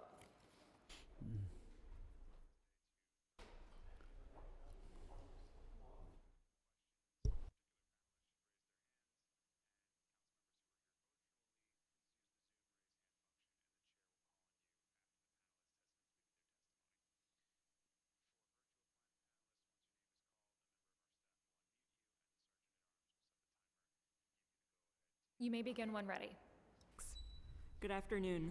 My name is Alia Sumro, and I'm the Deputy Director for New York City Policy at the New York League of Conservation Voters. Thank you, Chair Gennaro, as well as members of the Committee on Environmental Protection for the opportunity to testify today. I have submitted longer written testimony. New York has some of the most ambitious climate laws and policies in the country, including 80 by 50, Local Law 97, and earlier this year, the release of Plan NYC, Getting Sustainability Done. Nevertheless, New York City's government operations has a long way to go to cut its carbon emissions. While NYLCV appreciates the city's leadership developing Plan NYC report, as well as the City Council's leadership in passing many important climate laws, such as a law establishing the phase-out of fuel oil grade number 4 in private and publicly owned buildings, at this point we must focus heavily on the implementation of existing laws and policies, and perhaps most importantly, the need for robust funding and long-term capital planning. I will now highlight a few points from my written testimony. Regarding buildings, the vast majority of New York City's greenhouse gas emissions come from our buildings. With the recent passage of City of Yes for carbon neutrality, NYLCV believes that our city is better equipped to make much-needed building retrofits to fight climate change. This zoning amendment will help the city meet its goal to install at least 100 megawatts of solar power on city-owned buildings by the end of fiscal year 25. Additionally, we supported Mayor Adams' Leading the Charge program, which calls for the construction of all new city schools to be all electric. We hope the city stands by these goals and timely implements them. Transportation is the third largest source of greenhouse gas emissions in government operations, so electrifying the city's fleet is a key component. This includes plans such as the city's Clean Fleet Plan, which commits the cities to reducing the city fleet by half by 2025. The City Council also recently passed Local Law 140, sponsored by Councilmember Keith Powers, which codified into law deadlines for electrifying the city's fleet. We urge the city to also work towards a mandate for an all-electric school bus fleet by 2035. The city must continue working with utilities to invest in and expand EV charging infrastructure, especially for medium and heavy-duty vehicles throughout the city.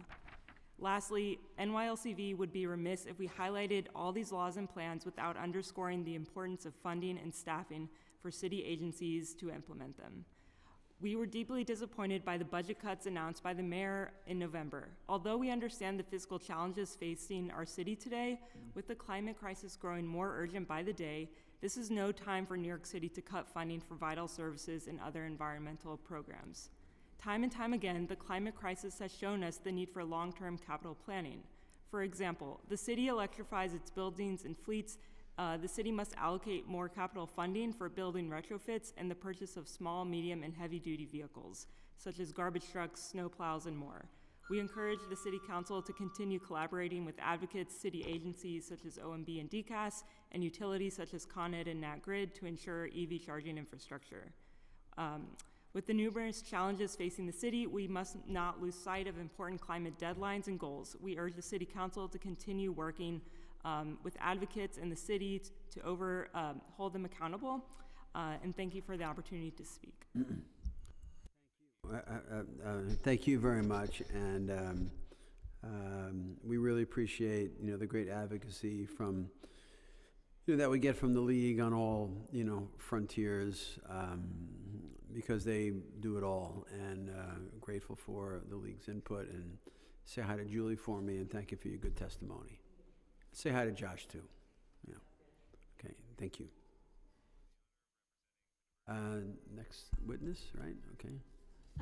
Hello, my name is Anna Pavlova, and I'm I'm with a New York City startup, Carbon Quest. As the city works to meet the rest of its emissions reductions goals, the city should continue to lead by example with decarbonization retrofits of its buildings and also serve as a demonstration ground for innovation. Adopting and demonstrating new technologies in city buildings can speed up decarbonization, attract innovators and new types of jobs to the city, and also chart a path forward to other buildings subject to Local Law 97 and to other urban areas. When it comes to emissions reductions, not all buildings are the same. Many factors affect buildings' ability and speed with which they can reduce emissions. In some larger buildings, such as hospitals, universities, wastewater treatment, complex systems like combined heat and power or fuel cells that serve resilience requirements and our critical infrastructure are either partially or fully dependent from the grid. Some of them cannot go back on the grid. In some other cases, large boilers and heating equipment is new, and the building or building complex is so large that immediate electrification will require either very large sums or significant operations disruptions. In other words, to achieve decarbonization, we must understand that not buildings are the same, and the speed of electrification will be different, and the costs will vary greatly, especially over those over 100,000 square feet. The city can showcase innovation in both heat pumps, but also additional technologies by installing them in city buildings.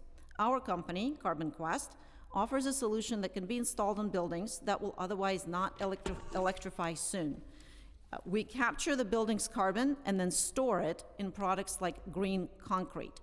Our application works well in hospitals, universities, other city buildings where there's combined heat and power, where there are buildings with heating systems that are fairly new, and where the cost of electrification at this moment are too prohibitive to engage in electrification right away. In many cases, clients that come to us have done electrification studies, and they show that the cost of electrification are 3 to 10 times more than our solution, and where other operational complexities are preventing these buildings from electrifying quickly. In addition to ensuring that as many buildings as possible implement real measures right now, we also meaningfully contribute to the local green economy.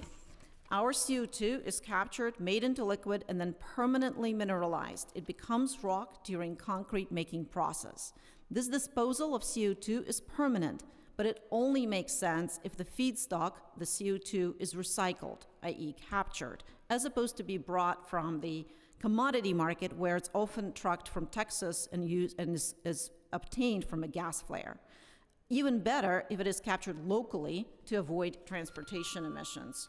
We encourage the city to put carbon capture systems in one or more of the most suitable buildings, purchase the concrete blocks with the captured CO2, and then also include our solution as one of the options for Local Law 97 compliance for public buildings.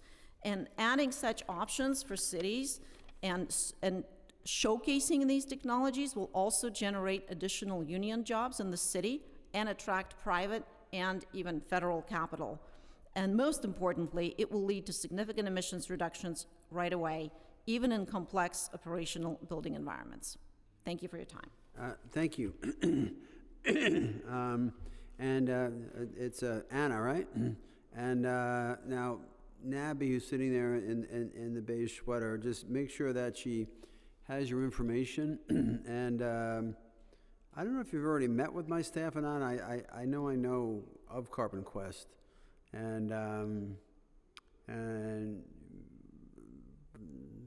I have a question. With regard to the utilization of your technology and strategies that you have to offer for Local Law 97 compliance, presumably you've interacted with the Department of Buildings that's writing the rules pursuant to Local Law 97, and has there been receptivity on the part of the administration with regard to the technologies and the strategies that you're advancing? Have those been kind of like woven into the rules? Like, how's that working? Like, you getting anywhere? Not yet. We've had several discussions with the Department of Buildings about our technology as an option. and they are thinking about it, but we've had, it's probably been now a year or so, so we have not seen this being included in, as part of a solution to local law 97. Now there are more, you know, we had the first round of rulemaking, second round of rulemaking, presumably subsequent rounds of rulemaking. Have they, I mean, in the section of the rules that you know have already been promulgated thus far, could your technology have played a role in that, or are you more towards like subsequent go-rounds of rulemaking? Would your technology be more, what's the word I'm looking for? More, you know, relevant to the subsequent rounds of rulemaking yet to come, or has there been kind of like a missed opportunity from your perspective? From my perspective, we could have absolutely been in the previous rulemakings, quite a few of them, in fact, because we have a lot of clients who are ready to go, who are not going to electrify right now. They might later. This would be kind of a bridge technology for them, and all they're waiting for is for the DOB rulemaking that would include us. And in the past two rulemakings, we saw an opportunity, but we were not included at those times. All right. Nabi, why don't you meet with Anna if you haven't already? So, is it Anna? Yeah, why don't you meet with Anna if you haven't already? Now, again, like when it comes to rulemaking, I mean, you know, I'm in the legislature. I can't put my thumb on the scale. Like with regard to rulemaking, that's the domain of the executive. But, I mean, I talk to people. So just, Nabi, just make sure you got a, you know, I can't get into a whole thing now, but, you know, to the extent that, so, and if you, Anna, could map that out to Nabi about, you know, here's what Carbon Quest and others who would purvey this technology offer. You know, here are the rules. There could have been a marriage. What happened, you know? So, Nabi, if you can get a handle on that, I'd appreciate that. And Anna, thanks for coming out today for our little hearing. No gift bag, but I think it was, you know, worth it to hear your good testimony and get a sense of what Carbon Quest has to offer. So thank you for your appearance today. Thank you, Chair Gennaro, members of the New York City Council Committee on Environmental Protection. My name is Harrison Nesbitt, and I'm a member of the nonprofit NYC H2O. NYC H2O's mission is to inspire and educate New Yorkers of all ages to learn about, enjoy, and protect their local water ecology. Our activities promote science-based knowledge of New York City's ecosystems and of what is needed for urban water resilience in a time of escalating climate impacts. In this testimony, we ask that the city expand blue and green roofs on city-owned buildings in an effort to mitigate stormwater runoff and keep sewage out of New York City's water bodies. It is vital for the city to lead by example in meeting the emission standards required by local laws 97 as well as 92 and 94. Building off Councilmembers Nurse's legislation to expand solar panels on city-owned buildings and public property, NYC H2O believes that similar legislation should be developed to bolster climate-resilient infrastructure, such as green and blue roofs, which sequester stormwater, reduce urban heat island effect, and support urban biodiversity. These roofs also improve energy efficiency, aligning with the city's 80 by 50 goals. These roofs represent a mosaic of benefits for all New Yorkers, tool for both reducing emissions and adapting to hotter, wetter weather.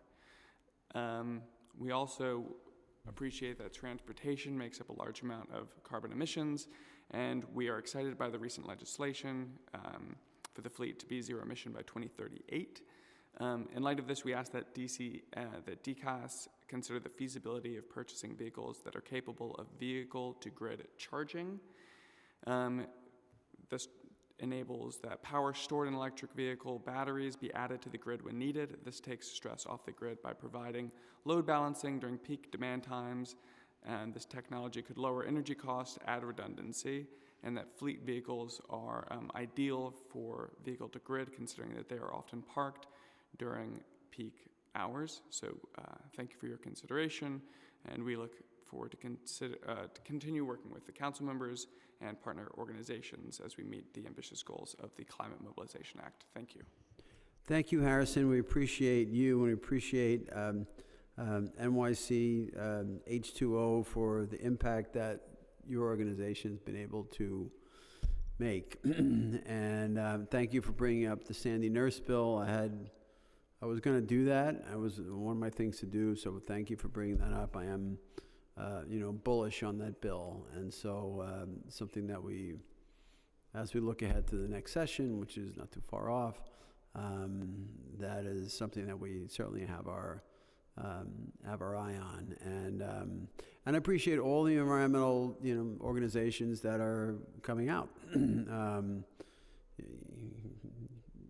We're doing a hearing on city government reducing its carbon footprint. I mean, we have local law 97 hearings that focus on private buildings, and the place looks like Woodstock. I have no problem with that. But when it comes to city government reducing its carbon footprint as mandated by law, nobody cares, and so, but you do, and we appreciate that, and we appreciate the partnership that both organizations and also Carbon Quest is trying to bring some value added to what we're trying to do with Local Law 97, and you and NABI are going to meet, so really appreciate this panel. Thank you very much for your good testimony. You bet. Mm-hmm. Our next panel will be Daniel Chu with the New York City Environmental Justice Alliance and Kristen St. Louis with New York Lawyers for the Public Interest.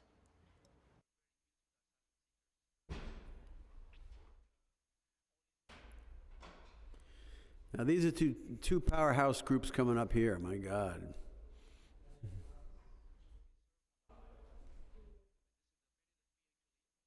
Thank you both for coming. This is important, and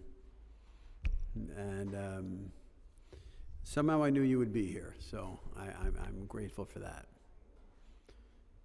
So you may begin when ready. Okay, so who's can I have the slips? Let me see who I'm talking to here.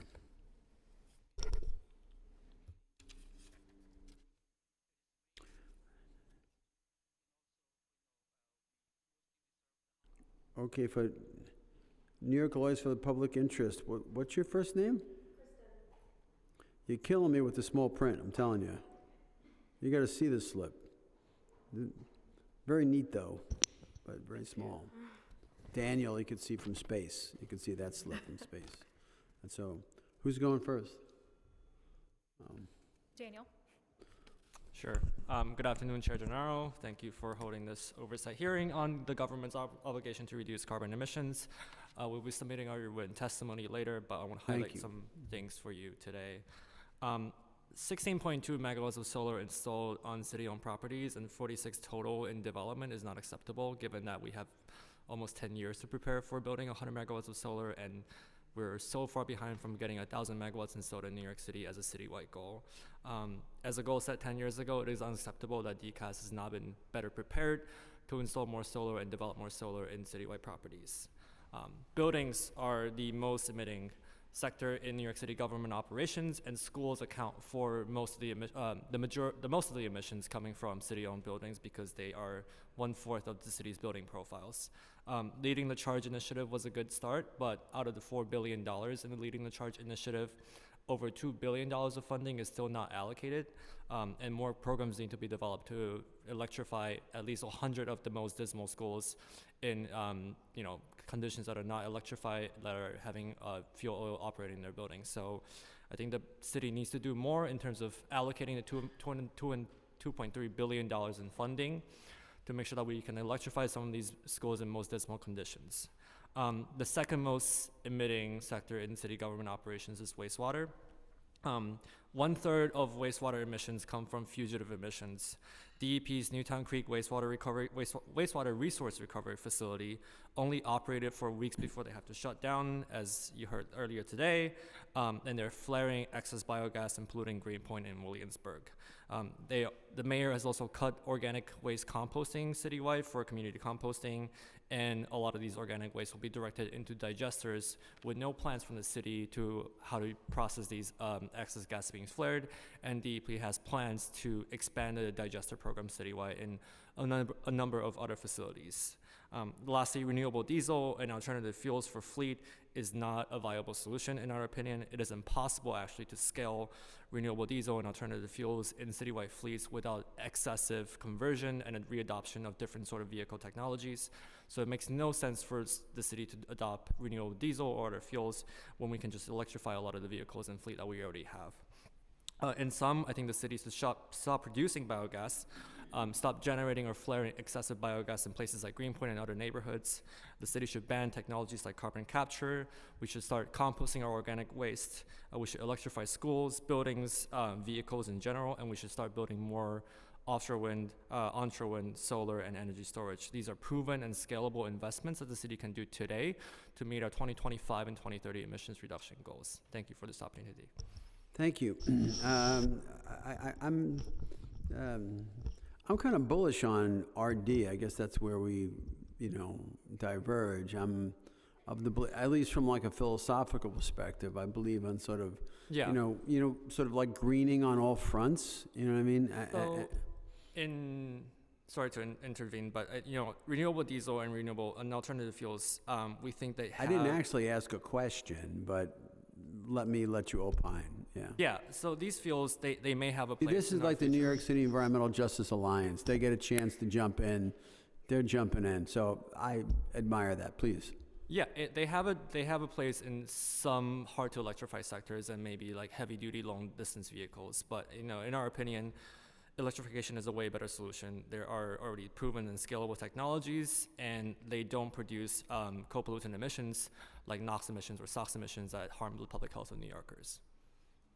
We're not saying they don't have a place, but they have a more limited place, and the city is disproportionately investing in them instead of investing in the solutions that are more scalable to meet our emissions reduction goals. Right, and you indicated you were going to submit your remarks, your written testimony, because we want to get a handle on that. We'll definitely get it on that. Okay, well, we certainly appreciate that.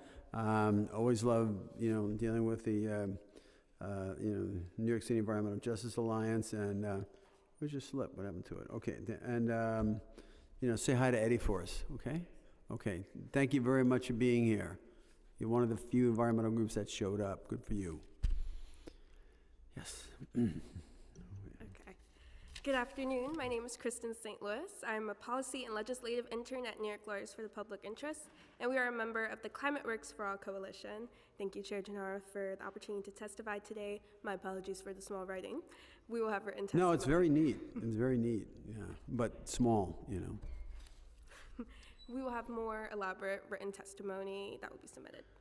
We applaud the City Council for passing appropriately ambitious climate legislation over the past decade, including Local Law 97 of 2019, Local Law 120 of 2021, and the Renewable Rikers Act of 2021, to name a few. But these critical climate laws will not sufficiently reduce emissions if they are not fully implemented and vigorously enforced. And we are deeply concerned about the impact that cuts to agency budgets for enforcement and implementation are having on our ability to regulate pollution, improve public health, and effect an equitable and rapid transition to sustainable city government operations. For example, the city's targets to develop 100 megawatts in city-owned properties by 2025 are only a fraction of the 2.8 gigawatts of solar generation that the Peak Coalition has estimated is necessary to replace the city's pollution and expensive fossil fuel peaker plants. Therefore, we urge the city to think expansively about the potential for properties including rooftops, parking lots, Rikers Island, and landfills as sites for renewable energy generation, storage, and sustainable waste management infrastructure. DCAs and the Department of Corrections have major obligations that they have not met under an earlier act to begin transferring land and evaluating sustainable uses of that land regarding Rikers Island. Additionally, sustainable waste management practices in city schools and buildings can and should be part of a comprehensive zero waste campaign, promoting waste reduction, composting, and recycling across the residential and commercial sectors.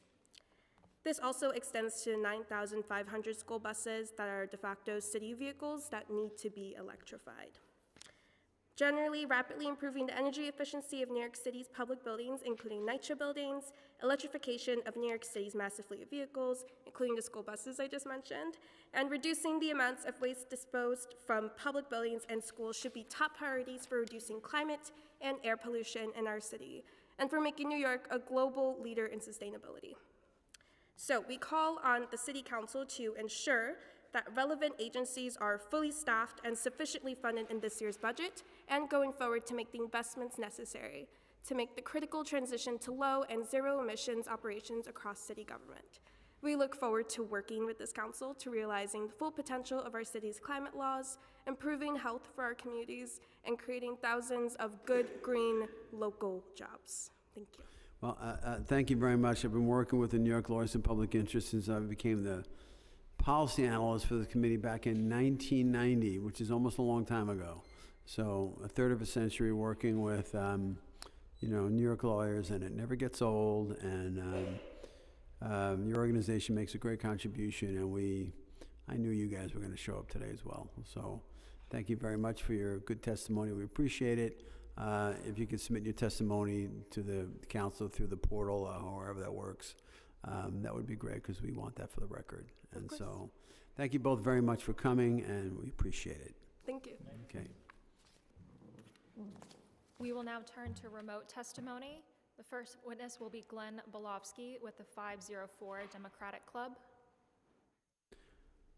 Glenn. Thank you. Glenn. Yes, I want to say Your Honor. Glenn, am I Your Honor? Glenn and I go back. Oh my God. Yeah. What's cooking? Hey, you freezing on me? What are you doing? Gennaro, for holding this meeting today. I'd like to thank also your central staff and your district staff as well. It takes many people to put this together, and we're appreciative of that. I note with some reluctance how DCAS is doing a great job on converting all the vehicles, and how all the other agencies are doing the best they can do too. And we appreciate that. My ball of wax has to do with paperwork and carbon emissions and carbon footprint, as most agencies are still mailing paperwork to the public that doesn't even open the mail anymore. And it's a waste of resources, waste of money in these tight budget times when everything could be digital. Like this hearing's digital, but many health hearings still are face-to-face. All the parking ticket hearings are still face-to-face. Even though many in the council have written, including your office, to ask the Parking Bureau to conduct virtual hearings. They promised finance chair that they were going to do it by the end of the year, but they have not provided capital rules to do that.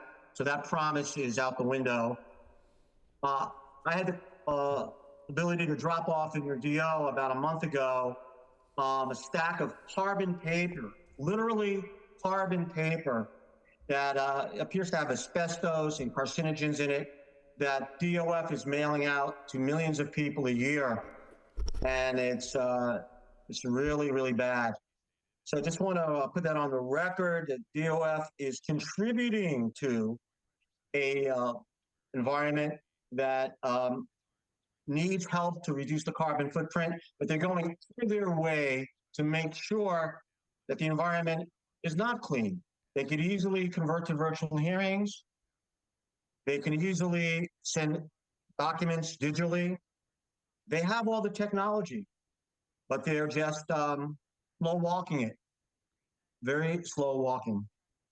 So that's my contribution today, and I thank the chair and the committee for its valuable help. Well, thank you. Thank you, Glenn, for full disclosure. Everyone should know that Glenn and I are friends, and personal friends. And And you drop stuff off in my district office. I just want to make sure that, Nabby, if you can get that from Henry or whomever. Henry's my chief of staff. Nabby knows that, but for the record, he's my chief of staff. And, we can talk to Councilmember Brannan, chair of the Finance Committee, about having the Department of Finance. I know the Commissioner, Preston Niblack very well, and let's see if we can get to what Glenn is talking about here with, being, paperless, cleaner, and having the, Department of Finance and their adjudication process, which I guess was what you're referring to, move into the cleaner 21st century. Okay, Nabby, you got that? Okay. And Glenn, always good seeing you. I didn't know you were going to be here, but this is a nice city council surprise that you came and you graced us with your presence today. And all the best to you and your family, and we'll be talking soon, okay, buddy? Thank you. Okay. Thank you, Chair. Okay, you bet. Okay, thank you, Glenn. The next witness is Nina Guidis with Transportation Alternatives. Good afternoon, and thank you to Chair Gennaro and the members of the committee. My name is Nina Guidice, and I am the policy manager at Transportation Alternatives. Thank you for convening today's hearing. We will be submitting written comments as well. The climate emergency is the existential threat of our time. In just the past year, we've seen smoggy skies, dangerous air quality, excessive heat, and flash flooding. And it's clear that the planet is going to exceed the target of 1.5 degrees warming in the coming years if we do not treat the emergency with the response it requires. And transportation remains one of the largest sources of greenhouse gas emissions in New York City, and demands a government response matching the severity and urgency of the problem. Our transportation systems are complex, but represent an enormous opportunity to advance climate justice, clean our air, improve public health, and make New York a livable city for generations to come. And we've set a goal for reducing emissions by 80% by 2050, and we cannot achieve our current mandates, let alone net zero emissions, without an urgent shift to green and sustainable transportation. According to the city's greenhouse gas inventory, government transportation emissions have dropped 15%. Significant reductions are possible, but we need to accelerate quickly. The administration must lead by example and enact policies that will set city agencies as a model for sustainable transportation. That means everything from consolidating the size of the city's fleet to shifting to greener vehicles, including e-micromobility. The city should also incentivize its workers to choose greener transportation and make it easier to do so as we approach the start of congestion pricing. We call on the administration to study the most effective ways to provide and promote green commuter benefits. You're hearing my dog. And that includes tracking how the over 300,000 city employees currently get to and from work, and potential methods to reduce the rate of employees driving alone to the office in the most congested parts of the city and where parking is most expensive. And finally, the public deserves complete transparency as to what the city is doing to lower greenhouse gas emissions, especially in its internal operations. And going forward, the council should set and track specific targets with interim goals by fuel type for the city's transportation emissions reduction and reducing the number of vehicle miles traveled. Thank you. Thank you very much, Nina. We certainly appreciate your good testimony, and the council is both sympathetic and in sync and with what you're putting forward, and it's always a pleasure to work with TA, and the fact that TA made you available for this hearing means a lot for me personally. And so I thank you for your good testimony. I would urge you to submit it for the record as well, so that we can have that. So thank you for appearing today, and we greatly appreciate it. Our next witness is Chris Halfnight with Urban Green Council.